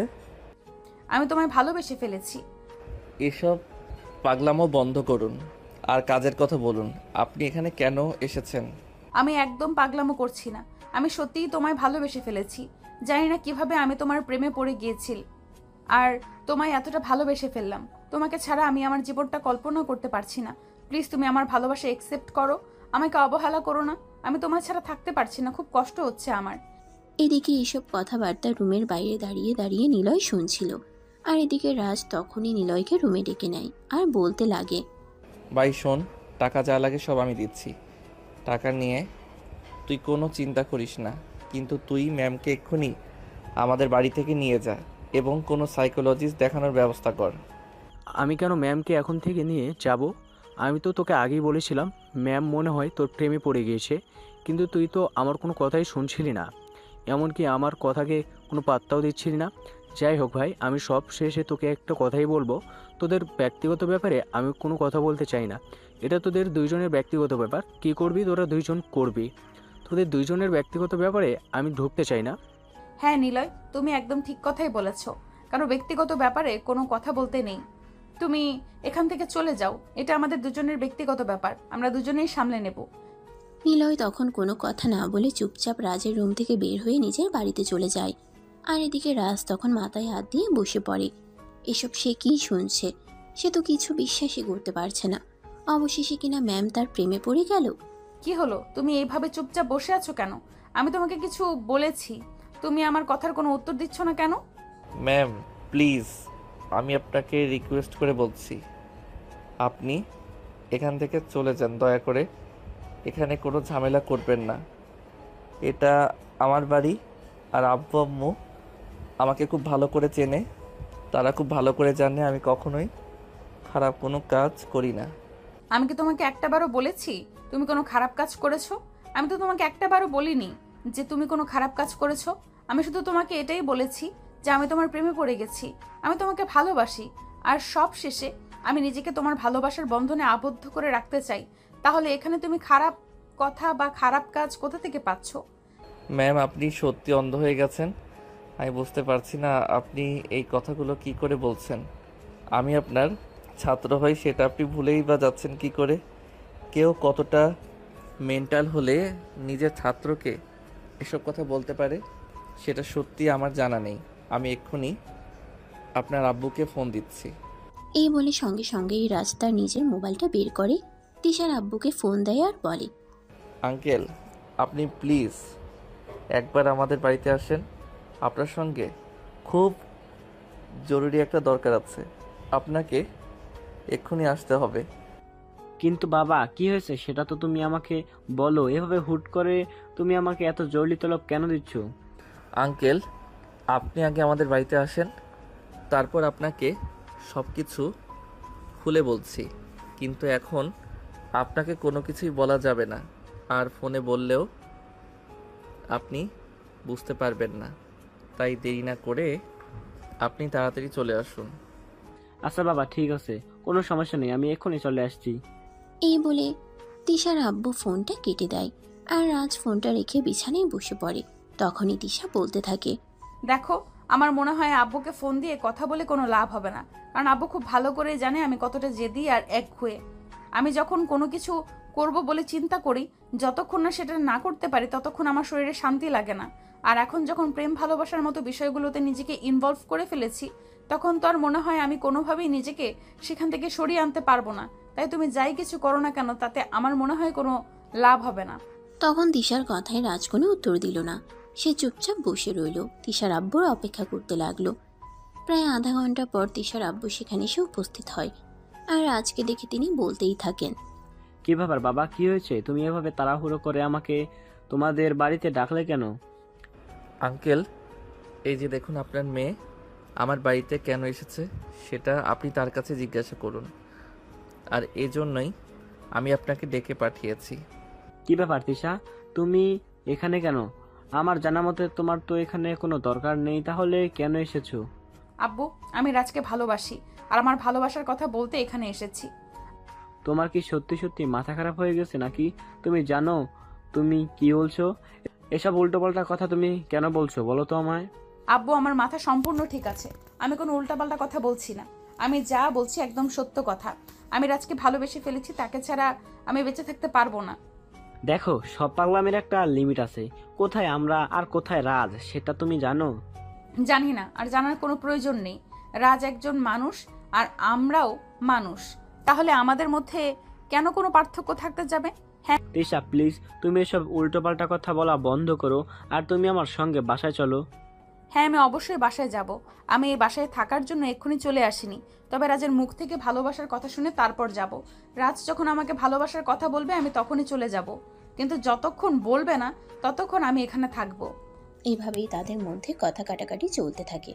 আর তখনই তাদের কথা কাটাকাটির আওয়াজ শুনে রাজের আম্মু সেখানে আসে আর তাদের সবাইকে উদ্দেশ্য করে বলে, কি ব্যাপার, কি হয়েছে তোমাদের মধ্যে? এখানে এরকম চিৎকার চেঁচামেচির আওয়াজ শোনা যাচ্ছে কেন? তোমাদের মধ্যে কি ঝামেলা হয়েছে নাকি? হ্যাঁ আম্মু, কোনো ঝামেলা হয়নি। আসলে আমি আপনার ছেলেকে ভালোবেসে ফেলেছি, আর আমার ভালোবাসার কথার জন্যই আপনার ছেলের কাছে এসেছিলাম। তখনই আপনার ছেলে আমার বাবাকে ডেকে এনেছে। এটা প্রমাণিত করার জন্য আমি নাকি পাগল হয়ে গেছি। মাশাল্লাহ, আলহামদুলিল্লাহ। তুমি আমার ছেলেকে পছন্দ করেও তাও ভালোবেসে ফেলেছো, এটা তো আমাদের সৌভাগ্যের কথা। তাহলে এখানে ঝামেলা হবার কি আছে? আম্মু, এসব তুমি কি বলছো? তোমারও কি এই মেয়েটার সঙ্গে মাথা খারাপ হয়ে গেছে নাকি, যে পাগলের মতো কথা বলছো? আমার মাথা খারাপ হতে যাবে কেন? আমি যা বলছি একদম সত্যি বলছি। আর সত্য কথা এটাই যে তিশা যদি তোকে বিয়ে করে তাহলে আমি সবচাইতে বেশি খুশি হব, কারণ আমার মনে হয় তুই একেবারও তিশার দিকে ভালো করে তাকাসনি। তিশা কতটা মায়াবী, সুন্দরী, স্মার্ট একটা মেয়ে। দেখতে পেয়েছিস তুই? আমার এত কিছু জানার বা দেখার কোনো প্রয়োজন নেই। আমি আমার ভার্সিটির ম্যামকে কি করে বিয়ে করতে পারি, এটা কি বলবে আমায়? তুমি তোমার ভার্সিটির ম্যামকে কি বিয়ে করতে পারবে না? এটা কোনো হাদিসে লেখা আছে? সেটা বলবে আমায়। দেখুন, আমি আপনার কোনো কথার পরিপ্রেক্ষিতে উত্তর দিতে বাধ্য নই, কারণ লাইফটা আমার, কি করব না করব সেটা আমার ব্যক্তিগত ব্যাপার। আমি কেন এসব ব্যাপারে আপনার সঙ্গে কথা বলতে যাব? হ্যাঁ, একদমই তাই। আমার লাইফে আমি কি করব না করব সেটা তো আমার ব্যক্তিগত ব্যাপার। আমার ব্যাপারে কেন অন্য মানুষ নাক গলাবে? আমি তোমায় ভালোবাসি, বিয়ে করতে চাই, এটাই আমার শেষ কথা। এরপর কোনো কথা শুনতে চাই না। কোনো চিন্তা করো না মা, তুমি একদম নিশ্চিন্তে থাকতে পারো। তোমার ভালোবাসার মানুষ কখনোই তোমাকে ছেড়ে যাবে না, আর কখনো তোমাকে ছেড়ে দেওয়ার কথা বলতেও পারবে না। তোমার আঙ্কেল বাড়িতে আসুক, আমি তোমার আঙ্কেলের সঙ্গে কথা বলে তোমাকে পার্মানেন্টলি এই বাড়ির বউ করে নিয়ে আসবার ব্যবস্থা করছি। কথাটা শোনা মাত্রই তিশা দৌড়ে গিয়ে রাজের আম্মুকে সালাম করে। আর এদিকে রাজ নিজের কপালে হাত দিয়ে বসে পড়ে। তার আম্মু এসব কি বলছে? সে তো বিশ্বাসই করতে পারছে না এটা তার নিজের আম্মু তো, যে কিনা ভার্সিটির ম্যামের সঙ্গে তার ছেলের বিয়ের কথা বলছে। এগুলো বিশ্বাস করার মতো কথা নয়। তাই রাজ তার আম্মুকে বলতে থাকে, আম্মু প্লিজ এসব ফালতু কথা বন্ধ করো। একটা মেয়েকে শুধু শুধু আশ্বাস দিও না। আশ্বাস দিয়ে সেটা যদি না রাখতে পারো তাহলে কিন্তু এটা ভালো হয় না। তোকে কে বলেছে আমি আশ্বাস দিয়ে রাখতে পারবো না? আমি আশ্বাস দিয়ে আশ্বাস রাখতে পারবো বলেই তো কথা দিচ্ছি। তিশা, তুমি আমার সঙ্গে চলো। এই বলে রাজের আম্মু তিশাকে নিয়ে নিজের রুমে চলে আসে আর তিশাকে নিজের বিছানার উপর বসিয়ে আলমারিতে থাকা গহনার বাক্সটা নিয়ে আসে। তারপর ওখান থেকে একজোড়া হাতের বালা বের করে আর ওগুলো তিশার হাতে পরিয়ে দেয়। দেখো, এগুলো আমাদের বংশের ঐশ্বর্য। আমার শাশুড়িকে আমার দাদি শাশুড়ি দিয়েছিলেন, আর তারপর আমার শাশুড়ি আমাকে দিয়েছিলেন, আর এখন আমি তোমাকে দিলাম, কারণ তুমি আমার একমাত্র পুত্রবধূ হতে চলছো। তাই এগুলো এখন থেকে তোমার। আমি আগাম তোমাকে আমার ছেলের জন্য বুকিং করে রাখলাম। আপনি সত্যিই বলছেন তো আম্মু? আমি আমার ভালোবাসাকে পাবো? হ্যাঁ, তুমি অবশ্যই পাবে। তুমি কোনো চিন্তা করো না। তুমি নিশ্চিন্ত মনে বাড়িতে ফিরে যাও। তোমার আঙ্কেল বাড়িতে আসলে আমি তোমার আঙ্কেলকে নিয়ে তোমাদের বাড়িতে যাব, আর তারপর বিশাল আয়োজন করে ধুমধাম করে তোমাদের বিয়ের ব্যবস্থা করব। এই বলে রাজের আম্মু তিশাকে নিয়ে ড্রয়িং রুমে আসে। অপরদিকে রাজ আর তিশার আব্বু আগে থেকেই ড্রয়িং রুমে বসেছিল। তিশার হাতে বালাজোড়া দেখে রাজ বলল, কি ব্যাপার আম্মু, দাদর দেওয়া বালা জোড়া ম্যামের হাতে কেন? তিশা এই বাড়ির বউ হতে চলছে তাই। মাথা খারাপ হয়ে গেছে তাই এসব পাগলের মতো কথা বলছো? তা না হলে এসব পাগলের মতো কথাবার্তা বলতে পারতে না? তাহলে সুস্থ মানুষের মতো সুস্থ মস্তিষ্কে কথা বলতে। সে তোর যা ভালো মনে হয় তুই তাই মনে করতে পারিস, তাতে আমার কিছু যায় আসে না। যেটা সত্য কথা আমি সেটাই তোকে বলছি। এখন তুই যদি সেই কথা বিশ্বাস করতে না পারিস তাহলে তো আমার কিছুই করার নেই। আর মনে নিতে না পারলেও আমার কিছুই করার নেই। হ্যাঁ ভাবি, রাজ একদম ঠিক কথাই বলেছে। তিশার এসব পাগলামিকে প্রশ্রয় দেওয়া আপনার একদমই উচিত হয়নি। মেয়েটা আমার ছোটবেলা থেকেই এরকম, তাই বলে সে যা চাইবে তাই দিতে হবে এসব তা এরকম তো কোনো কথা নেই। রাজ আপনাদের একমাত্র ছেলে, তার ব্যাপার সিদ্ধান্ত নেওয়ার জন্য আপনাদের একটু হলেও চিন্তা ভাবনা করা উচিত ছিল। এভাবে সিদ্ধান্ত নেওয়াটা কিন্তু একদমই উচিত হয়নি। আপনি কোনো চিন্তা করবেন না ভাইজান। রাজের আব্বু বাড়িতে আসলে আমি রাজের আব্বুর সঙ্গে কথা বলে তারপর তিশাকে এই বাড়িতে নিয়ে আসার ব্যবস্থা করছি। তিশাকে আমার আগে থেকেই পছন্দ ছিল, তাই এখন তিশা যখন নিজের থেকেই এ ব্যাপারে কথা বলেছে আমি আর কোনো রিস্ক নিতে চাই না। এই কথা শুনে রাজ রাগে নিজের রুমে চলে যায়, আর এদিকে তিশা তার বাবাকে নিয়ে বাসায় চলে আসে। এরপর চলে গেল আরও 4-5 দিন সময়। ইতিমধ্যে রাজের আব্বু বাড়িতে চলে এসেছে। রাতের বেলা যখন রাজের আব্বু ঘুমাতে যাবে তখনই রাজের আম্মু সেখানে আসে আর রাজের আব্বুকে উদ্দেশ্য করে বলে, আমি তোমার ছেলের জন্য বিয়ের সম্বন্ধ করছি, আশা করি এতে তোমার সম্মতি পাবো। এসব তুমি কি বলছো রাজ? আমাদের ছেলে সেটা ঠিক আছে, কিন্তু তাই বলে আমরা সবাই মিলে দেখাশোনা করে তারপর তার বিয়ের সম্বন্ধ করা উচিত ছিল। কিন্তু একা একা বিয়ের সম্বন্ধ ঠিক করে নিলে কি করে? দেখো, আমি এরকম কিছুই করিনি যেটা তোমাদের পছন্দ হবে না। আমি তোমাদের পরিচিত একটা মেয়েকেই রাজের পাত্র হিসেবে পছন্দ করেছি। আশা করি ওই মেয়েটাকে তোমারও পছন্দ হবে। কি বলছো তুমি? তুমি যে মেয়েটাকে পছন্দ করছো সেই মেয়েটা আমার পরিচিত। আচ্ছা ঠিক আছে, বলো তো মেয়েটাকে। মেয়েটা অন্য কেউ নয়, মেয়েটা তোমার অফিসের ম্যানেজারের মেয়ে। মেয়েটাকে আমি প্রথম যখন দেখেছিলাম সেই দিন আমার পছন্দ হয়েছিল, কিন্তু কোনো কথা বলতে পারিনি। এখন দেখলাম মেয়েটা নিজেই তোমার ছেলেকে পছন্দ করে, তাই আমি মেয়েটাকে কথা দিয়েছি তাকে এই বাড়ির বউ বানিয়ে আনবো। এবার তুমি আমাকে এটা বলো যে এই বিয়ের ব্যাপারে তোমার কি মতামত? তুমি তো খুব ভালো করে জানো আমি কখনোই তোমার মতামতের বিরুদ্ধে যাই না। আমি সবসময় তোমার মতামতকে গুরুত্ব দেই এবং তোমার মতামতকে যথেষ্ট সম্মান প্রদর্শন করি। তাই তুমি যেটা ভালো মনে করো সেটাই করো। এই ব্যাপারে আমি তোমাকে কিছুই বলবো না। আচ্ছা ঠিক আছে, কোনো সমস্যা নেই। তাহলে একটা কাজ করো, তুমি কালকেই একবার আমার সঙ্গে তিশাদের বাড়িতে চলো। আমরা তার আব্বুর সঙ্গে বসে সরাসরি কথা বলতে চাই। এর পরের দিন রাজের আব্বু আম্মু সকালবেলা ঘুম থেকে উঠেই রাজকে বলে, রাজ, তুমি তো জানোই তোমার মা তোমার বিয়ের সম্বন্ধে করছে, তাই আজ তুমি আমাদের সঙ্গে ওখানেই যাবে। আব্বু, আমি এটা কখনোই করতে পারবো না, কারণ উনি আমার ভার্সিটির ম্যাম। এটা করলে আমার মান সম্মান সব চলে যাবে। তাছাড়া এই মেয়ের মধ্যে কি এমন আছে যার জন্য এই মেয়েকেই আমার বিয়ে করতে হবে? পৃথিবীতে কি মেয়ের অভাব পড়েছে নাকি? দেখো, তুমি একদম বেশি কথা বলবে না। আমরা যা করছি তোমার ভালোর জন্যই করছি। আমরা তোমার বাবা মা, আমরা কখনো এমন কিছু করবো না যেটা তোমার জন্য ক্ষতিকর হবে, তাই বেশি কথা বলতে এসো না। কিন্তু আব্বু, দেখো, তুমি এইটুকু বড় হয়েছো এই পর্যন্ত, আমাদের কাছে যা কিছু চেয়েছো সবকিছু তোমার চোখের সামনে এনে হাজির করছি। ইনফ্যাক্ট তুমি কোনো কিছু চাওয়ার আগেই সেটা তোমার সামনে এনে দিয়েছি। তবে তোমার কাছে এইটুকু আবদার করছি, তুমি কেন এইটুকু আবদার রাখতে পারবে না? আব্বু, তাই বলে আমি আমার ভার্সিটির ম্যামকে বিয়ে করব? তাতে কি হয়েছে? তুমি অনার্স ফাইনাল ইয়ারে পড়াশোনা করছো, আর কয়দিন তো আসো ওই ভার্সিটিতে। তারপরে এই তো পরীক্ষা শেষ হলে তুমি ওখান থেকে বের হয়ে চলে আসবে, আর কখনোই ওখানে যাওয়া হবে না। তাহলে তিশাকে বিয়ে করতে তোমার সমস্যাটা কোথায়? আচ্ছা আব্বু, ঠিক আছে। আমি তো আমার জীবনের কোনো আশাই অপূর্ণ রাখিনি। এখন তো আর তোমার বিরুদ্ধে গিয়ে কথাও বলতে পারি না। যাই হোক, তুমি যেটা ভালো মনে করো। এই তো ভালো ছেলের মতো কথা। আচ্ছা ঠিক আছে, তুমি তাহলে বিকেলে বেলা রেডি হয়ে থেকো, আমরা বিকেলে যাব। এরপর সেদিন বিকেল বেলায় রাজের আব্বু আম্মু তিশাদের বাড়িতে যায়। তিশাদের বাড়িতে আগে থেকেই জানতো রাজ তার ফ্যামিলি নিয়ে আসছে, তাই সকাল থেকেই তিশা তাদের জন্য রান্নাবান্নার আয়োজন করে আর সারাটা বাড়ি সুন্দর করে গুছিয়ে রাখে।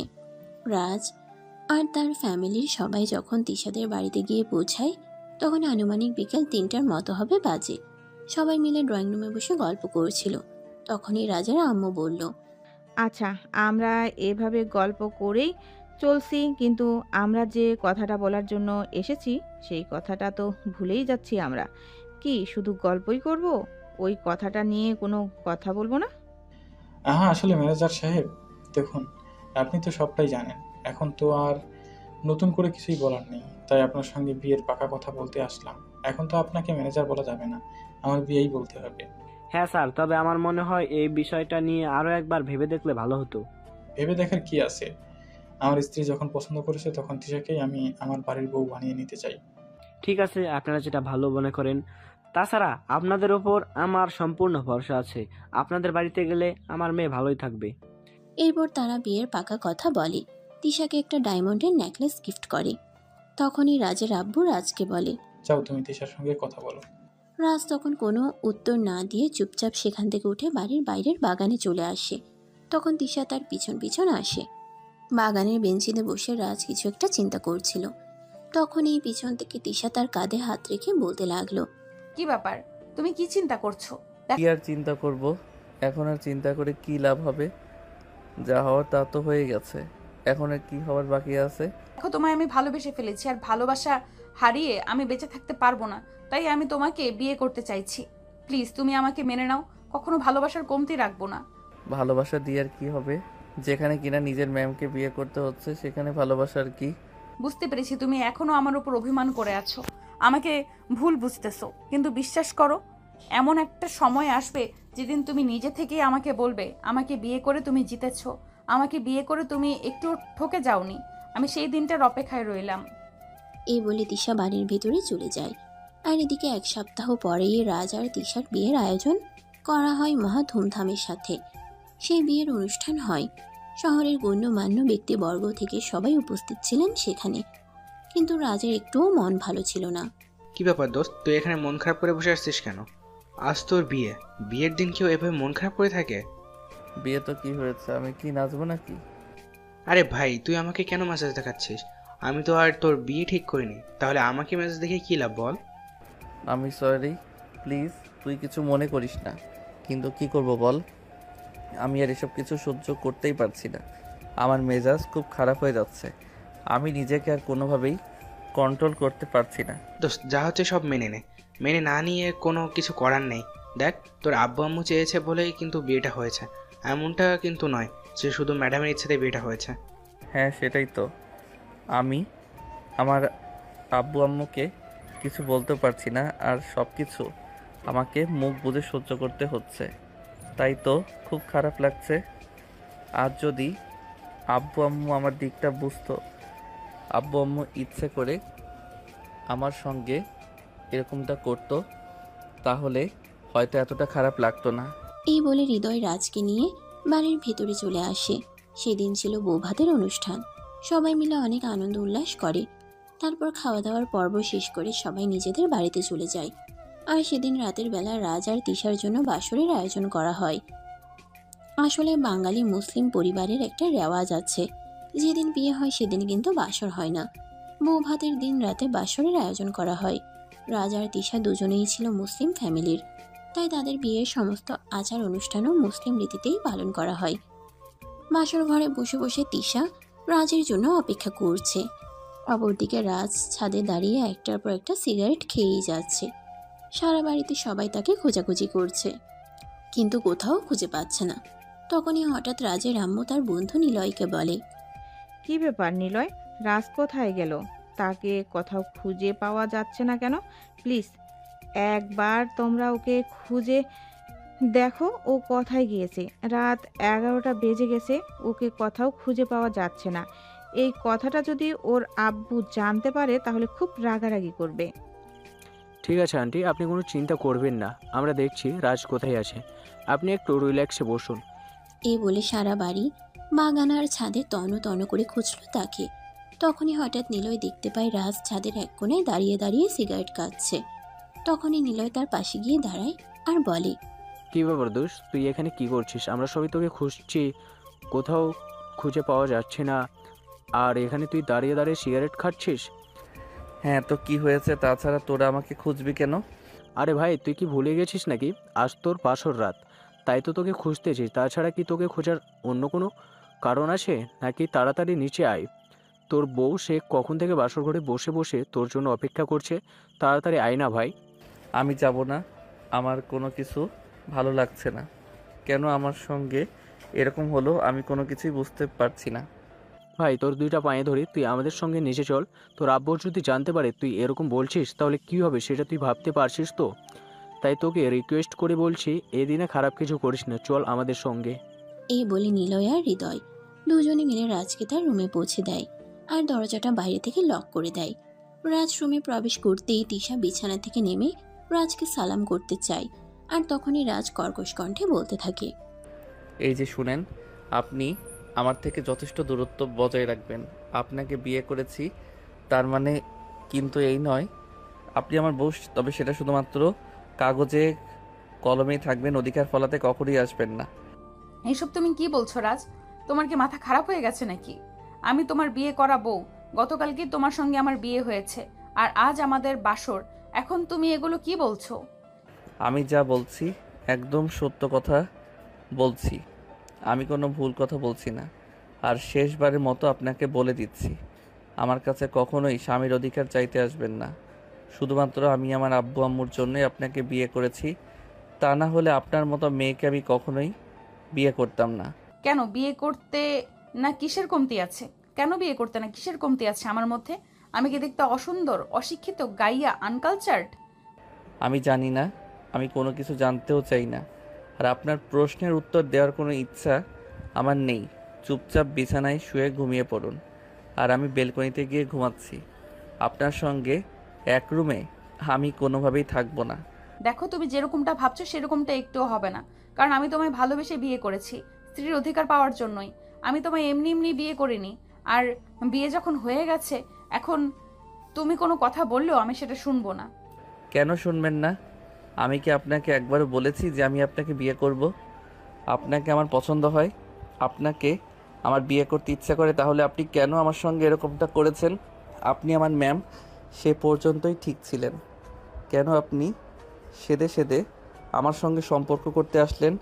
আর আপনি যদি সেদিন আমাদের বাড়িতে না আসতেন তাহলে তো আমার বাবা মা আপনার বাড়িতে বিয়ের প্রস্তাব নিয়ে যাওয়ার সাহসটাও পেত না।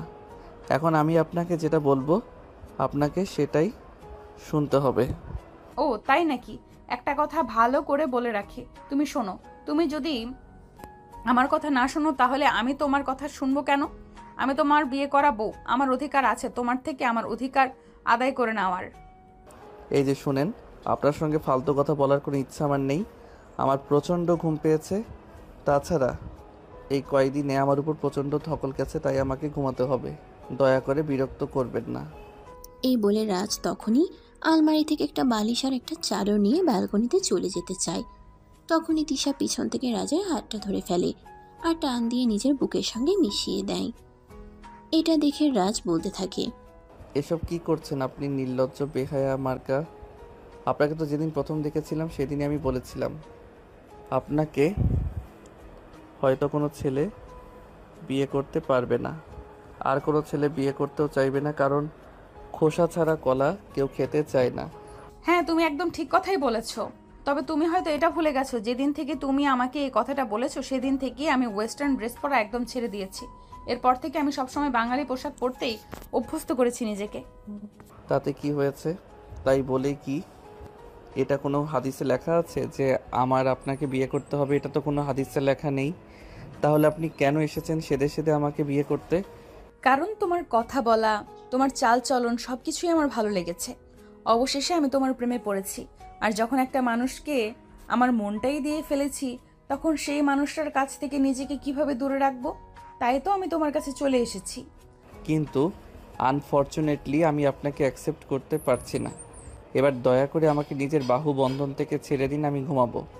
এই কথা বলে রাজ তিশার বাহু বন্ধন থেকে নিজেকে ছাড়ানোর চেষ্টা করে, কিন্তু তিশা তখন তাকে আরো শক্ত করে জড়িয়ে ধরে আর বলতে থাকে, বেবি, যতই ঘুরে ওড়াও রাতে, নাটাই তো আমার হাতে। মানে আপনি কি বলতে চাইছেন বুঝতে পারলাম না। না বোঝার কি আছে? যেখানে তোমার ফ্যামিলির মানুষ আমাকে পছন্দ করে এবাড়ির বউ বানিয়ে এনেছে, তুমি তাদের মুখের উপর কিছু বলতে পারোনি, সেখানে তুমি আমায় ছেড়ে যাবে, এটা ভাবলে কি করে? বিয়ে করেছি বলেই যে সংসার করতে হবে আপনাকে স্ত্রীর অধিকার দিতে হবে এরকমটা কাবিন নামায় লেখা ছিল না, বুঝতে পেরেছেন? তাই বুঝি? ঠিক আছে, তোমাকে আমার অধিকার দিতে হবে না, আমি নিজেই আমার অধিকার আদায় করে নিতে পারবো। এই বলে তিশা তখনই সঙ্গে সঙ্গে রাজকে ধাক্কা দিয়ে বিছানার উপরে ফেলে দেয়। রাজ তখন তিশার ধাক্কার তাল সামলাতে না পেরে বিছানার উপর টালমাটাল হয়ে পড়ে যায়। তারপর কোনো রকমে নিজেকে সামলে নিয়ে বিছানা থেকে উঠতে চায়, কিন্তু তিশা তাকে সেই সুযোগটা না দিয়ে বিছানার সঙ্গে চেপে ধরে আর তার দুই ঠোঁটে ইচ্ছে মতো কিস করতে থাকে। রাজ তখন নিজেকে ছাড়ানোর জন্য প্রাণপণ চেষ্টা করতে থাকে। 2 মিনিট পর তিশা রাজের ঠোঁট দুটোকে একটু ছেড়ে দেয় আর তখনই রাজ বলতে থাকে, নির্লজ্জ বেহায়ামি, আমার বুকের উপর থেকে সরুন, আমাকে যেতে দিন। স্বামীর কাছ থেকে অধিকার আদায় করে নেওয়া যদি নির্লজ্জতা বেহায়ার লক্ষণ হয়, তাহলে আমি আমার স্বামীর ভালোবাসা আদায় করে নেবই। ছেড়ে দিন আমাকে। তোমাকে ছেড়ে দেওয়ার জন্য বিয়ে করেছি নাকি? তোমাকে বিয়ে করেছি ভালোবেসে, ভালোবাসায় ভালো থাকার জন্য। এই বলে তিশা আবারও রাজের ঠোঁটে নিজের ঠোঁট ডুবিয়ে দেয় আর রাজকে ইচ্ছে মতো কিস করতে থাকে। এভাবেই চলে প্রায় আধা ঘন্টা ধরে তাদের কিসিং পর্ব। রাজ নিজেকে ছাড়ানোর চেষ্টা করলেও সত্যি তিশা থেকে নিজেকে কোনোভাবেই সে মুক্ত করতে পারে না, আর অবশেষে ও তিশার সঙ্গে রেসপন্স করতে বাধ্য হয় আর দুজনেই চলে যায় ভালোবাসার মহাসমুদ্রে। তাদের ভালোবাসার আদান প্রদান পর্ব শেষ হলে দুজন দুজনকে জড়িয়ে ধরে ঘুমিয়ে পড়ে। সকালবেলা তিশা ঘুম থেকে উঠে ফ্রেশ হতে চলে যায় আর রাজ এদিকে ঘুমাচ্ছিল। তিশা ফ্রেশ হয়ে এসে ড্রেসিং টেবিলের আয়নার সামনে বসে নিজের চুল আঁচড়াচ্ছিল। তখনই এই প্রথমবার রাজ ভালোবাসার দৃষ্টি নিয়ে তিশার দিকে তাকায়। তখনই তার মনে হয় তার ঘরে যেন স্বর্গ থেকে এক অপ্সরে নেমে এসেছে। সে অপলক দৃষ্টিতে তিশার দিকে তাকিয়ে আছে। তিশা চুল আঁচড়ানো শেষ হলে সেটা খেয়াল করে। তখনই তিশা রাজকে উদ্দেশ্য করে বলতে থাকে, কি ব্যাপার, তুমি আমার দিকে এভাবে হা করে তাকিয়ে আছো কেন? মনে হয় জীবনে এই প্রথমবার আমাকে দেখছো। হ্যাঁ, ভালোবাসার দৃষ্টিতে তো এই প্রথমবার দেখছি তোমায়। ওরে বাবা, আমার লাভলু দেখছি ইতিমধ্যে আমাকে ভালোবেসে ফেলেছে। তা কি দেখে আপনি আমাকে ভালোবেসে ফেললেন বলেন তো শুনি? আমি যদি সত্যি কথা বলি তাহলে কি তুমি আমার কথা বিশ্বাস করবে? হ্যাঁ, অবশ্যই। তুমি সত্যি কথা বললে আমি কেন বিশ্বাস করব না? আমি তোমার কথা বিশ্বাস করতে বাধ্য। আমি তোমার মায়াবী চেহারার প্রেমে পড়ে গেছি, বিশ্বাস করো। এই প্রথমবার আমি ভালো করে তোমার দিকে তাকালাম আর আমি দেখতে পেলাম তুমি এতটাই সুন্দর যে মনে হয় আকাশ থেকে কোনো পরী আমার ঘরে নেমে এসেছে, যার চোখের দিকে তাকিয়ে আমার পুরো জীবন পার করে দিতে পারবো। পাম দেওয়ার আর জায়গা পেলে না? যেখানে আমার সহ্য করতে পারতে না সেখানে কি না আমার প্রশংসা করছো? এটাও আমাকে বিশ্বাস করতে হবে? ঠিক আছে, তোমায় বিশ্বাস করতে হবে না। এই বলে রাজ মুখ ঘুরিয়ে বসে থাকে। তখনই তিশা সেখানে এসে তার কপালে আলতো করে একটা ভালোবাসার পরশ এঁকে দিয়ে বলতে থাকে, তাহলে বলো, ভালোবাসো আমায়? বলবো না। তুমি তো বললে আমি সত্য কথা বললে তুই বিশ্বাস করো না, সেখানে তোমায় ভালোবাসবো কেন? তুমি না বাসলেও কি হবে, আমি তো তোমায় ভালোবাসি। I love you. I love you too. এই বলে রাজ তিশাকে টান দিয়ে নিজের বুকের সঙ্গে মিশিয়ে নেয় আর আলতো করে তিশার কপালে ছোট্ট একটা ভালোবাসার পরশ এঁকে দেয়। তারপর কানের কাছে মুখ রেখে বলতে থাকে, ভালোবেসে সারা জীবন আমার পাশে থাকবে তো? কখনো আমার হাত ছেড়ে অন্য কারো হাত ধরবে না তো? না মহারাজ, আপনার হাত ছেড়ে কখনো অন্য কারো হাত ধরার দুঃসাহস দেখাবো না। খুব ভালোবাসি আপনাকে, আপনি ছাড়া আমার জীবনটা অর্থহীন। তাই তো সব কিছুর বিরুদ্ধে গিয়ে আপনাকে ভালোবাসার কথা বলেছি। আপনি ছাড়া আমার জীবন মরণ সমান। বলতে না বলতেই রাজ তিশার ঠোঁটে নিজের ঠোঁট ডুবিয়ে দেয় আর তারপর চলতে থাকে তাদের ভালোবাসার আদান প্রদান পর্ব। তো ভিউয়ার্স, আমাদের আজকের গল্পটা এই পর্যন্তই ছিল। গল্পটা আপনাদের কাছে কেমন লেগেছে নিশ্চয়ই ছোট্ট একটা কমেন্টে জানাবেন। সবাই ভালো থাকবেন, সুস্থ থাকবেন। আবারও দেখা হবে নতুন কোনো ভালোবাসার গল্পে। সে পর্যন্ত সবাই অপেক্ষা করুন। আল্লাহ হাফেজ। সমাপ্ত।